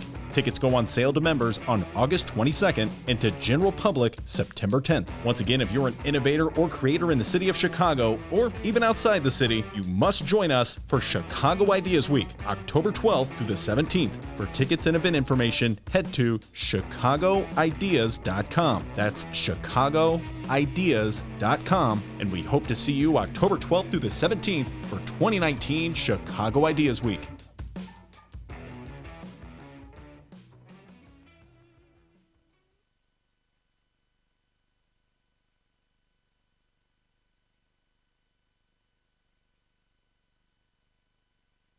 Welcome back to the Ben Joravsky Show, live from the Chicago Sun-Times. Tom Schuba is in the studio. Tom Schuba is in the studio. A lot of people, when they're little kids, they go, what am I going to do when I grow up? Like when Dennis was a little kid in Alton, he says, I want to be a firefighter. How did you know? When I was growing up, I said, I want to be a basketball player. When Tom Schuba was growing up, he goes, I want to cover reefer of the Sun-Times. Those were his exact words. He was 8 years old. He said, Dad, I want to cover reefer for the Chicago Sun-Times. And his dad said, son, if you follow your dreams, you can do it. And now he's doing it, man. Don't leave, Tom. Do not leave.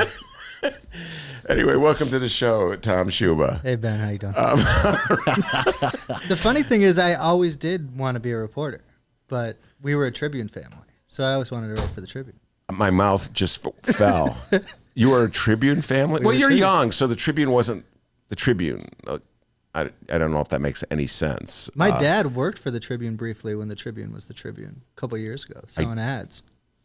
I did not know that. Yeah. I'm learning things. Yeah, when the new regime came in, he got pushed out with a lot of the other folks. So, in other words, every day there was a Tribune in your house, and that was the newspaper you grew up reading. And I read it, and memorized every sports stat, and we were a newspaper family, so we had newspapers, but we also had magazines. Well, you're let me ask you this: you're a person of the millennial persuasion. You're a younger human being. Your generation, is not favorable to these things, newspapers, but somehow or other, you got the bug. Yeah, I think it's definitely what type of household you come up in. Like my dad was in the publishing world by proxy as kind of like an ad guy. So he sold ads for like Rolling Stone and The Atlantic and ESPN, the magazine. So we kind of just had all of these things around, and it wasn't a time when you had the internet. So it's like, what the hell am I going to do with my time? Here's this magazine. Here's this Rolling Stone.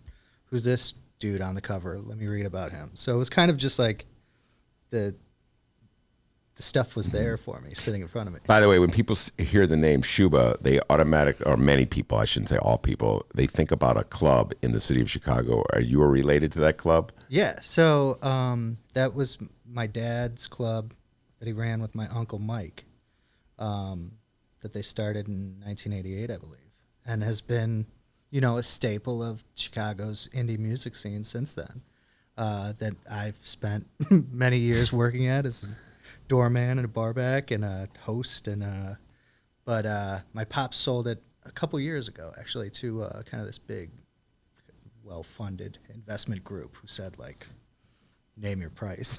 And he did. And he named it. He's not working for the Tribune anymore. Yeah. So, my family's always been, so my dad had that business, but my mom's parents were both tavern owners on the north side forever. She lived above bars her whole life. So they had a spot in like Lincoln Park called the Living Room for a long time. And then by the time my grandma died, she had a spot on Bryn Mawr in Uptown that was called Newman's Lounge. That was kind of this like very smoke-filled, alcoholic, day drinking, dark, weird place that I would have to go after school and hang out and eat potato chips and stuff. It's a good place to raise a kid. Yeah. You learn a lot as a kid, kind of observing being stuck in bars. What are some of the things you picked up? Oh man, I think a sense of humor and a sense of community. It's like at neighborhood bars, it's like it's families ostensibly, and people can go there and they can, like the Cheers theme song, kind of. You go there and there's a sense of comfort. It's safe. It's welcoming. You can feel like you can be yourself there. And I dug that. I like that. People, might have jobs they hate that they have to go to all day, or have houses that they want to escape. And that's the place that you can go and kick back and see your buddies and tell jokes and, that sort of thing. And so it was, I guess there's some connection between the bar scene, people who hang out in bars in the middle of the day and writing about marijuana or cannabis, whatever they call it. I'm not sure there's a direct connection. Let's talk about that.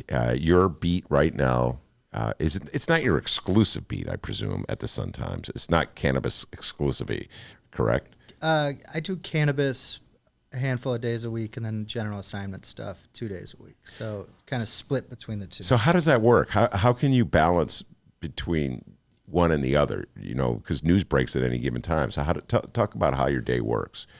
Well, if we get some sort of important pressing state news related to cannabis, like licenses unleashed or, things like that, I'll just jump on it and do it whenever it comes up. So my editor is actually Dave Newbart, who used to be a reader guy. Dave Newbart, perhaps the most ferociously loyal Bears fan there is in the city of Chicago. Can we just pause for a moment and feel sorry for Dave?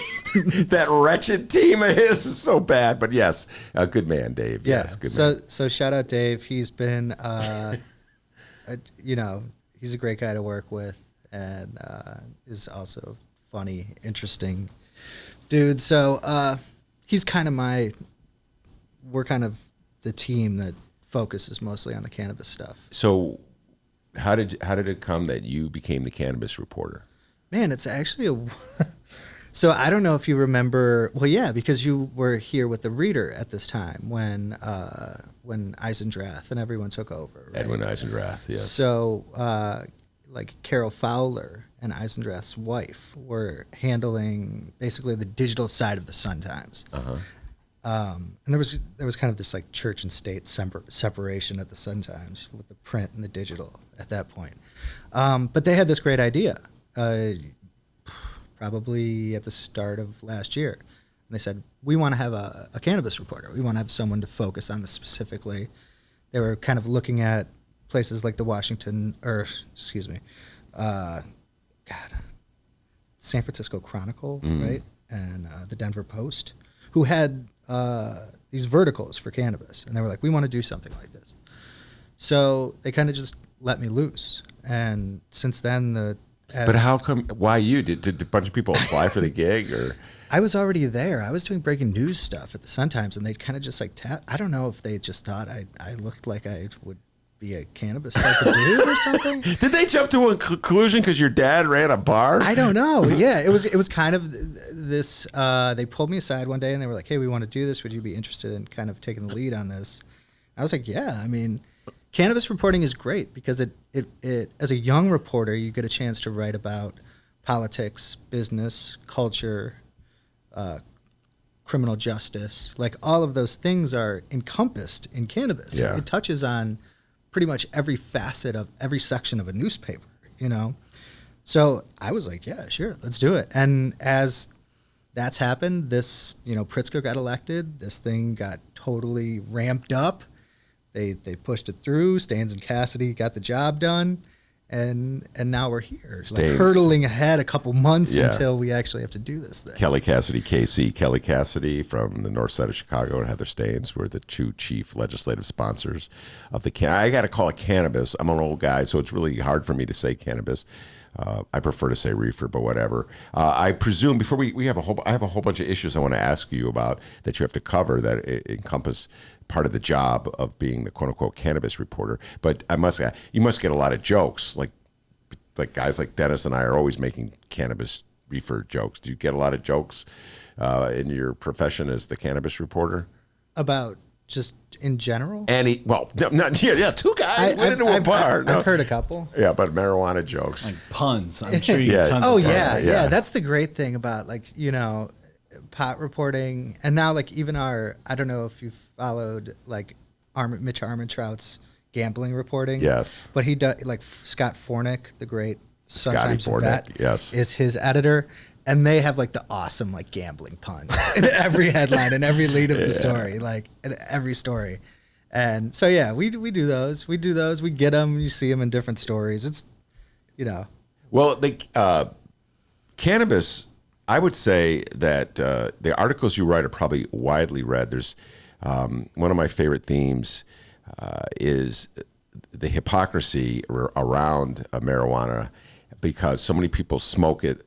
And somebody, or if they don't smoke it, they know people smoke it, or they were with somebody that weekend and were there, politely passed the joint, didn't smoke it. Their kids smoked it, their parents smoked it, and yet for years and years they had to act as though, this is very concerning, and I don't know about this, because you couldn't admit that you smoked it. I mean, there were jobs. The Tribune, believe it or not, was drug testing its reporters to see if they were smoking reefer. Can you believe this? I do believe that. It's insane. Yeah. What difference would that make? Yeah. It might help the creative process. Yeah. But so there's so much hypocrisy about it, and now suddenly it's been unleashed, Tom, with the passage of the legalization. Now everybody can do it. So there people about 3 or 4 different levels, just to keep up with the law and where they can buy it, etc. Must be following your stories. Yeah, and you know what the great thing about this thing actually happening now in Illinois, right, is we've seen a series of polls where 66% of Illinoisans, two-thirds of people from the state are we want this. How much did you say? 66%. Wow. And this is Paul Simon Public Policy Institute stuff. Yeah. These aren't online polls. So this is just a form of direct democracy, which is important right now, that especially in the cannabis conversation, because we have this whole federal holdup around it, despite the fact that most people in the country want marijuana legalized, right, and want to have access to this drug. whether for medical or recreational purposes. So yeah, I think I don't like to approach cannabis as this stigmatized thing, or even as this thing that's coming out of the closet. I think it's something that a lot of people have done for a long time, and that it is normal, and it's part of America, and it's part of Illinois. So certain terminologies and certain ways that people broach like looking into it, I think we kind of try to take like a looser, lighter tone to it, because it's just weed. It's just weed, man. That should be that should be the motto they've recovered. It's just weed. Or let's break down some of the larger issues that you're going to have to cover. There's like the sort of the general categories. And I guess the first one, this being Chicago, who is going to get the licenses or the approval to sell it? That seems to be a favorite topic that you have to cover. So just give folks just what's going on in that area. Yeah. So we're going to have 75 new licenses opening up statewide very soon. And the application range is from, I think, December 10th to January 2nd, which is the day after sales come online. And then on May 1st, they'll start doling out those licenses. And the majority of them are in Cook and the surrounding counties. But there's a element of the legislation that kind of prioritizes giving those licenses to people who have been adversely affected by the drug war, or from areas that have been. So they'll get kind of like extra points on their application. And that's to hopefully bolster minority ownership in this industry that is right now completely and utterly run by white people, and mostly white men. So you have 55 dispensaries, you have 21 cultivation centers. There's not a black or brown person with a minority stake in any of those, right? Without a minority stake? Or with a majority stake okay, in any of those, yeah. So it's I think that's kind of the key goal. And then what's going to happen within Chicago, I went to the first hearing that they had this week, public hearing at Malcolm X College, which was about licensing and was about this specific issue. And the mayor's office seems very committed to kind of that social equity aim to get these licenses into the hands of these people who haven't been able to participate in the industry so far. Yeah. So and that's painfully ironic. Let's just take a moment to point this out. The other great hypocrisy of our country's attitude toward marijuana is that everybody smoked it, including white people, but black people got punished for it. And this is the part that really irritated me the most and drove so much the coverage I did about this 10 years ago, and that there was this unfair bias in the enforcement of the law. Black people went to jail or were locked up for doing something that white people did every weekend. That extends to today in the city of Chicago. I don't know if it was Mark Brown or if it was Novak last year who did a report about, like, pot's been decriminalized, but the number of tickets is disproportionately going to black still and brown going people. that way. Yeah. So it's like enforcement is still turned that way. And so the scary thing, though, about the potential for like how law enforcement is going to approach legalization is like there's two aspects to it, right? Like the first is cannabis arrests are still huge across the state. There's still a lot of them, and it's still an important driver of revenue for the state through the criminal justice system. So there's that aspect of it, and then there's what are cops going to do now? What are they going to focus their time on now if they're not focused on marijuana enforcement? What's the next thing that's going to fill that void? What are the next arrests that are going to be made, that are going to be prioritized? And that's yet to be seen, but who knows? Now we have people are complaining in Chicago at least about oh, well, the bail reforms are leading to a spike in retail theft, right? So is it going to be a prioritization of that? low In other level words, you're sort of suggesting that you got to lock people up for something. So what are the next thing they're going to lock them up for if you don't have marijuana as an excuse? Cops arrest people, right? That's what they do. That's their purview. That's street cops. They're aimed at making arrests, stopping crime, enforcing legal statutes. If this legal statute that makes marijuana legal is gone, what fills that void? What fills that space? And the second part of the equation in terms of the hypocrisy. So when it was illegal, black people bore the brunt of the punishment, and now that it's legal, apparently, according to what you were just telling us, white people are going to be making the money.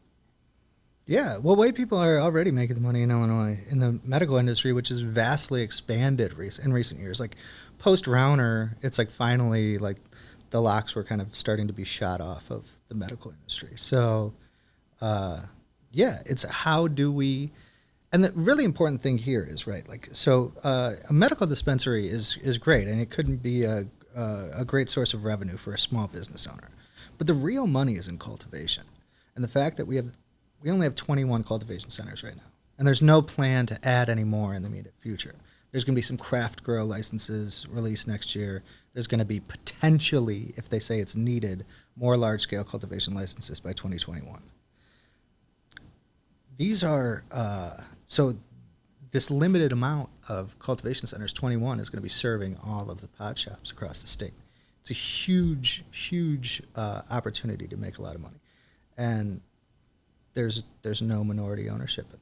And first of all, there's been deals recently in Illinois involving real estate investment trusts. And this is kind of the new move with these big pot companies, which is that they will sell back a huge cultivation center that they've bought to a real estate investment trust for multi-millions of dollars, $25 million. There was one down in Barry. Then they lease the facility back. And it serves ostensibly like an unregulated mortgage. And there's a cap, there's a limit on how many cultivation centers a specific company can have licenses for. It's 3. But there's no limit on how many a real estate investment trust can own. And the big real estate investment trust that's moving into Illinois is from San Diego. And it's highly capitalized, including BlackRock owns over 1 million shares. It's publicly traded. Yet it's functioning basically as a unlicensed mortgage broker. And Explain what you mean by that. I think I know what you mean, but explain for our listeners, unlicensed, how it's functioning like an unlicensed mortgage broker.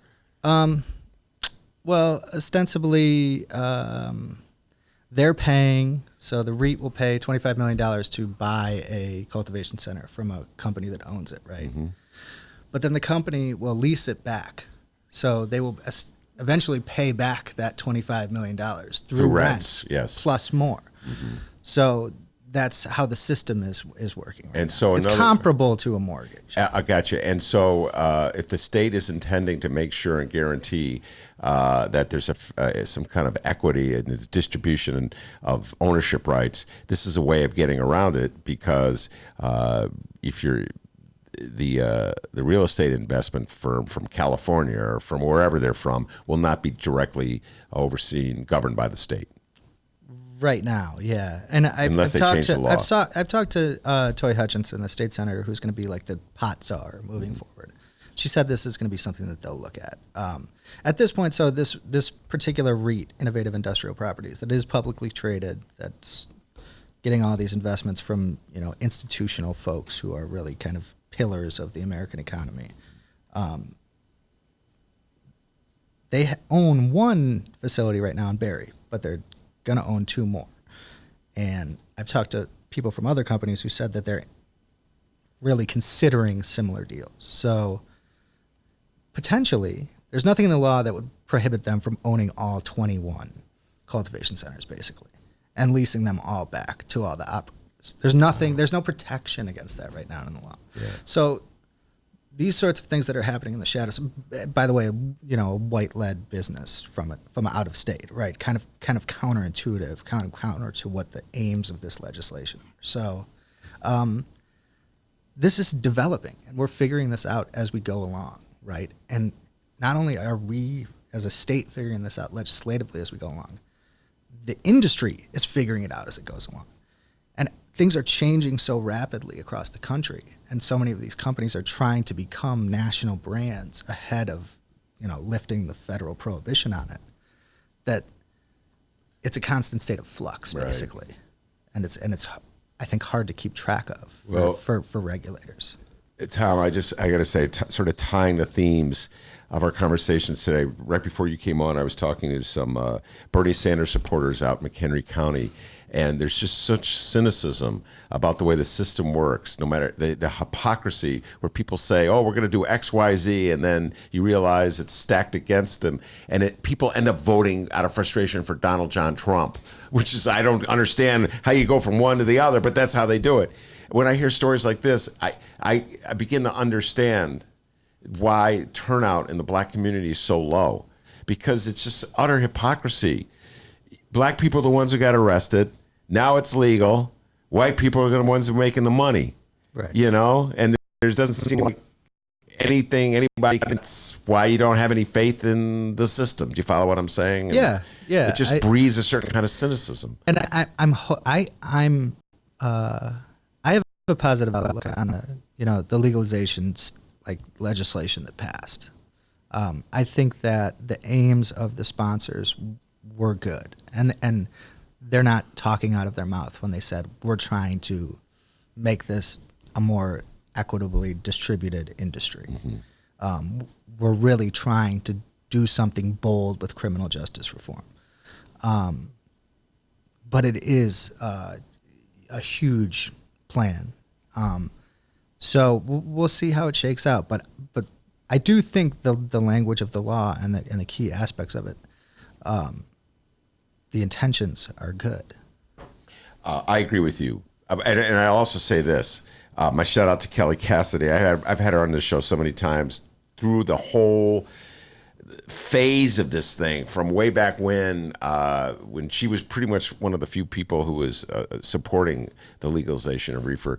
And so I think we absolutely positively had to legalize marijuana, and it was going to happen sooner or later. It's the details, as always, is the ones that you have to stay on top of, and that's what you're doing with your beat.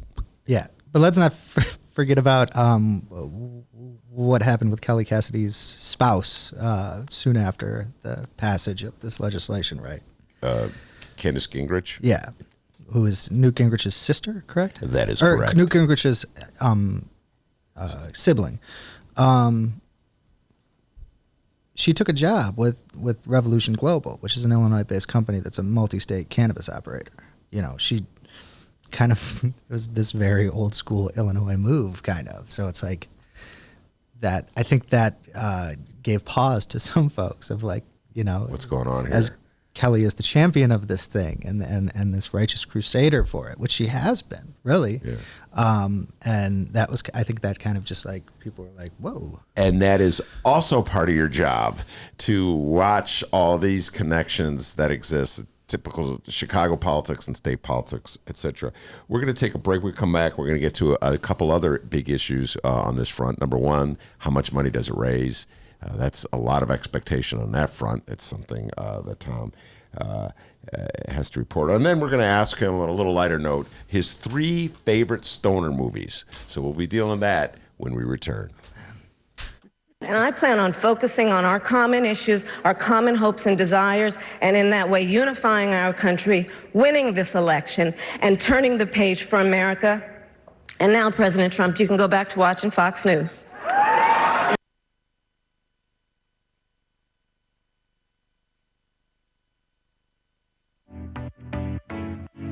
Attention Chicago innovators and creators, 2019 Chicago Ideas Week is coming soon. October 12th through the 17th, this annual Ideas Festival is back, and it's the leads me to believe. Your latest work is titled Size Matters. Ben, are we taking the Dan Savage route these days? What is this article all about? Class size matters. Okay, thank you. As in the number of kids you pack into a classroom, all right? Okay. That's what matters, yes, indeed. Tom Schuba and I both know that it matters how many kids are in a classroom. When Tom was growing up in Evanston, they didn't just throw 40 kids in a classroom in Evanston and say, oh, hey, teachers, sink or swim. When I went to Nichols Junior High, the greatest junior high in the world, they didn't say, oh, hey, teacher, we're going to put 45 kids in there. If you don't like it, shut up. And that's what's going on in the city of Chicago. And I listen, I've said this once, I'll say it twice, I'll say it 3 times. The absolute worst venue to deal with these compelling problems that we have with public education in the city of Chicago is a labor negotiation. All right? Like issues like class size, issue like how many nurses do you have in a school, issue about how many psychologists or librarians do you have in a school. This should not be dealt with in part of the collective bargaining process. But guess what, folks? If the Chicago Teachers Union hadn't compelled the city of Chicago, the Board of Education, and the Mayor Lori Lightfoot to deal with it, no one would be dealing with it. That's just the reality. All those years of ROM, all those years at Daley, they were shoving kids in the classrooms, and they go, oh, we'll study it. We'll deal with it next week. And the people in the front lines are Chicago public school teachers. And they go, well, Ben, can't you get your teachers in line? Can you get them to just show up? Yeah, everybody's worried because they're worried because kids are suddenly going to be wandering around the city. That's what they're worried about. They're not worried about what's the life like for the kids when you put them back in a classroom. You got 43 kids in a class. Oh, we're going to study it down the road.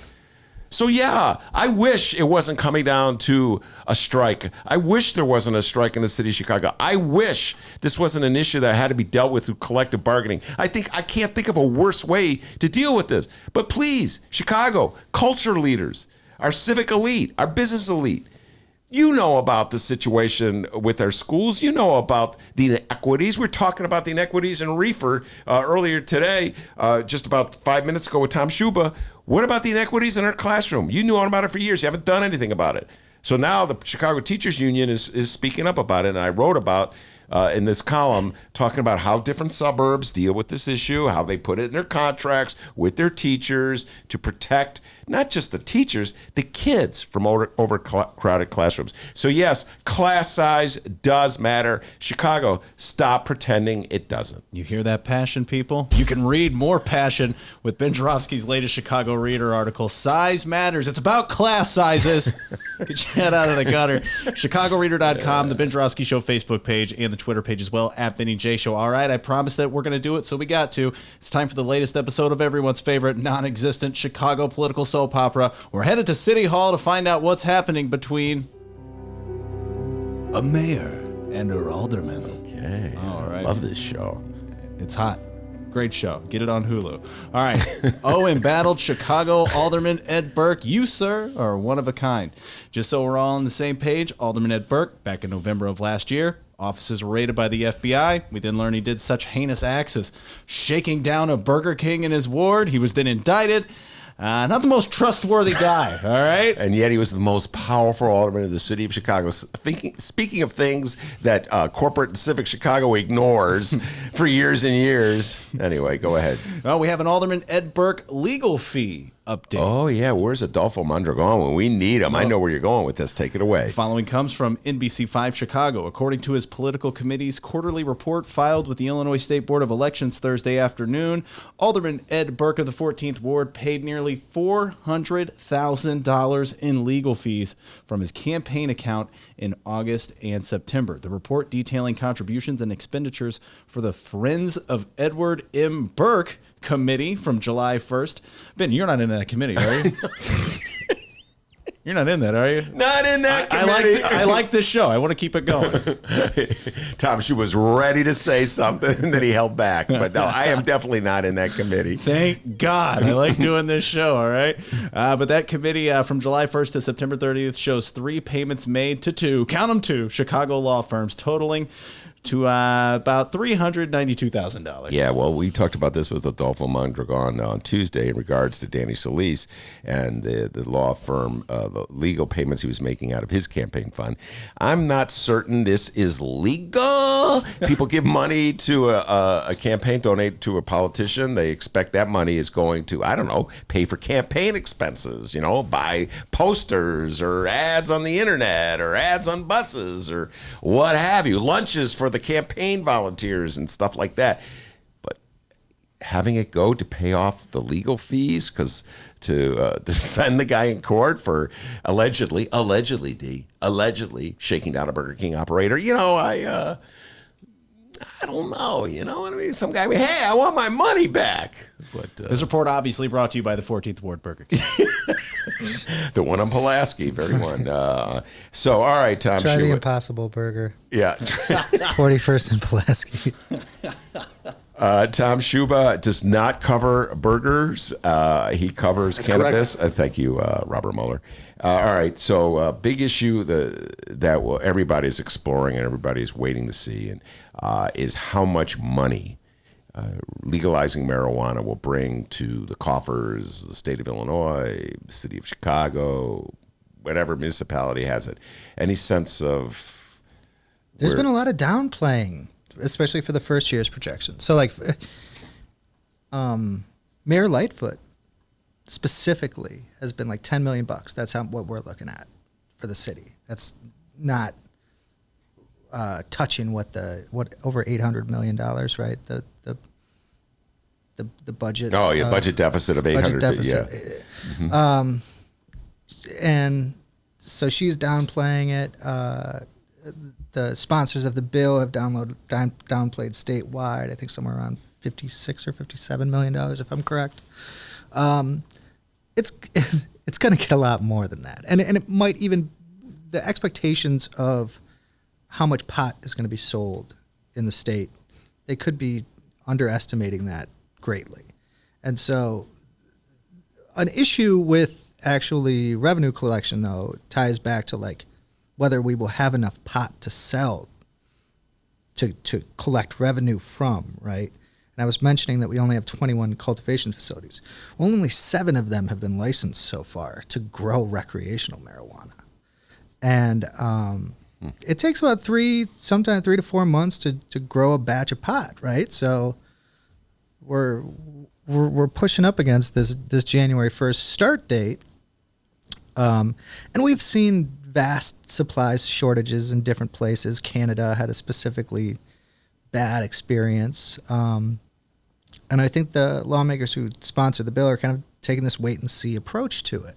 Even though Staines did say to me one day, I was asking her after this pot conference about first day sales and what she recommended for people to do. And she was like, I recommend people go the second day because there's going to be terrible lines. And it's going to be like, this is the sponsor of the bill who was like, you're legalizing this drug on this day. What should you tell people to do? Like, don't go. Don't go. Yeah. Stay away from the stores that. the day after Thanksgiving. Yeah. So I think revenue once and it's also unclear how many stores are going to be open in time, right? Because we have 55 medical dispensaries, so those will all become dual use. So they'll have medical and recreational pot for sale, and they're all then allowed to get an additional license to sell recreational pot in another location.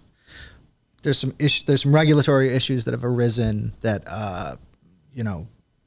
might prevent some from opening. Some might be in places where municipalities have banned the sale of it.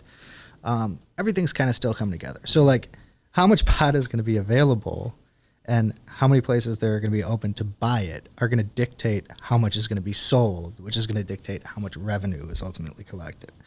But I think once the system, the infrastructure is put into place, it should be, it's not going to solve all of the problems that our state and local governments have created over the past decades. Yeah. Probably nothing will ever fix those problems, I think in my lifetime, in your lifetime. Definitely my lifetime. So, there's hope for you. So, but I think it can be a helpful source of revenue eventually down the road. Well, 10 million here, 10 million there. Like she's talking about, I think, how much was in the ride sharing thing? Lightfoot is just she's under fire for the central business district thing, right? For the no sales downtown thing, and this has kind of been her way to shoot back of like, look, no, we're not doing it there, and it's not going to make that much money anyway. So relax, basically. Well, I have been one of the people who's been critical of that position. I do not understand why we would limit sales of reefer in an area where we'd have a lot of people from out of Chicago coming to, and the explanations that the city gives are like hearkening back to the drug wars. Like they say, well, we want it family friendly. Well, Tom, what does that mean? First of all, so you're saying the neighborhoods are not family friendly? Ray Lopez brought that out to me. I hadn't thought of that one. But, if you say, well, the Loop is going to be family friendly, we're not going to sell reefer there, but we're going to allow reefer to be sold in the neighborhoods. So they're not family friendly? Yeah. And I mean, there's certainly a lot of taverns downtown that aren't family friendly places either. And so I was at the meeting at Malcolm X, and this issue was raised multiple times by multiple people. So there was like a public question period where the mayor's office was taking questions from people. And like the first person who brought it up was a blind and deaf man. And he was like, look, this is an accessibility issue. And the mayor has promised to make Chicago the most accessible place in the world. Going downtown is easier for us. I don't use cannabis, but people who have disabilities can get there easier. Why can't? And then another person said, brought up, there's this many bars, there's this many liquor stores, what's the difference?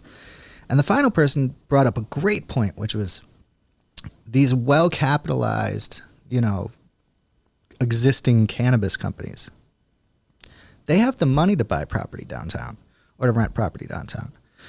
But, him, a young black man, who has now bought a building in Bronzeville in preparation to open a dispensary there. They can't afford real estate there.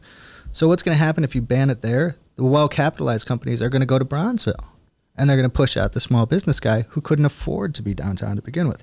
So there was a lot of good points raised, like, the scope of reasons why people are kind of pushing back against this thing.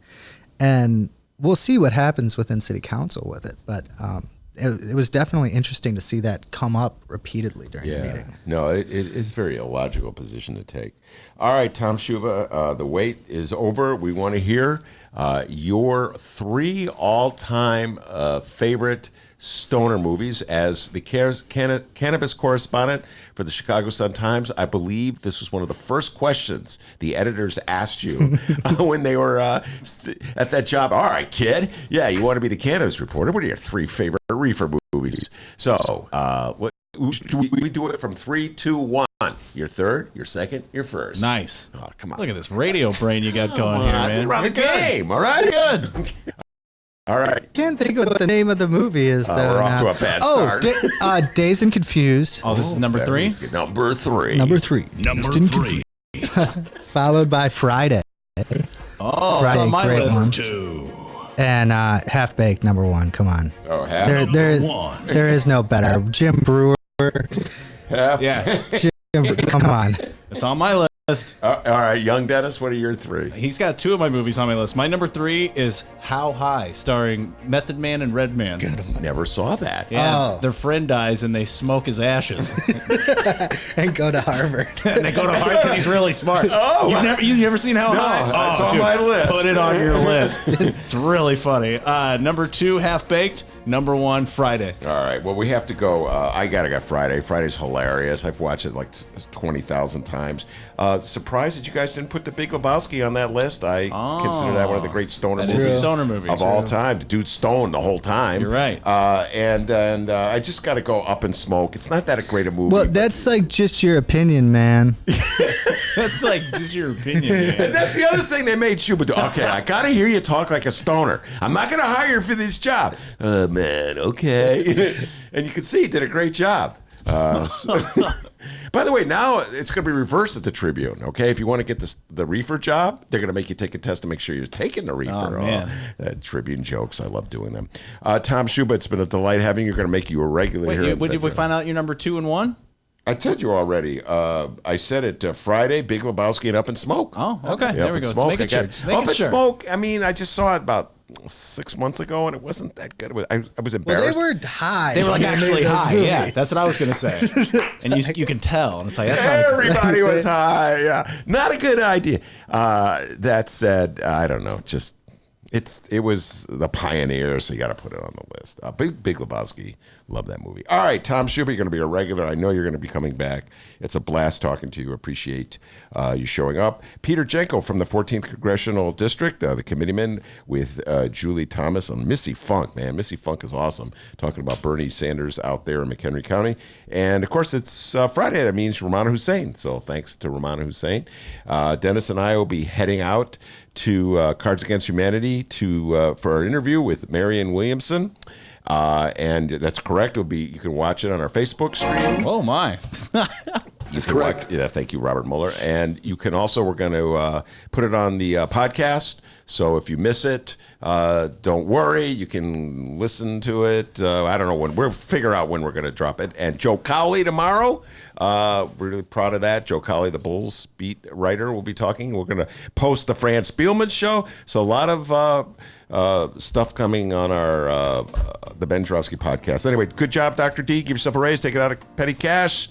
See you on Tuesday, everybody. And remember, you can download previous Ben Joravsky shows and Benny J bonus interviews at both Chicago Sun-Times and Chicago Reader websites, chicago.suntimes.com, chicagoreader.com, and wherever else you download podcasts. Hey, downloaders, you know we live stream this show, right? It's true.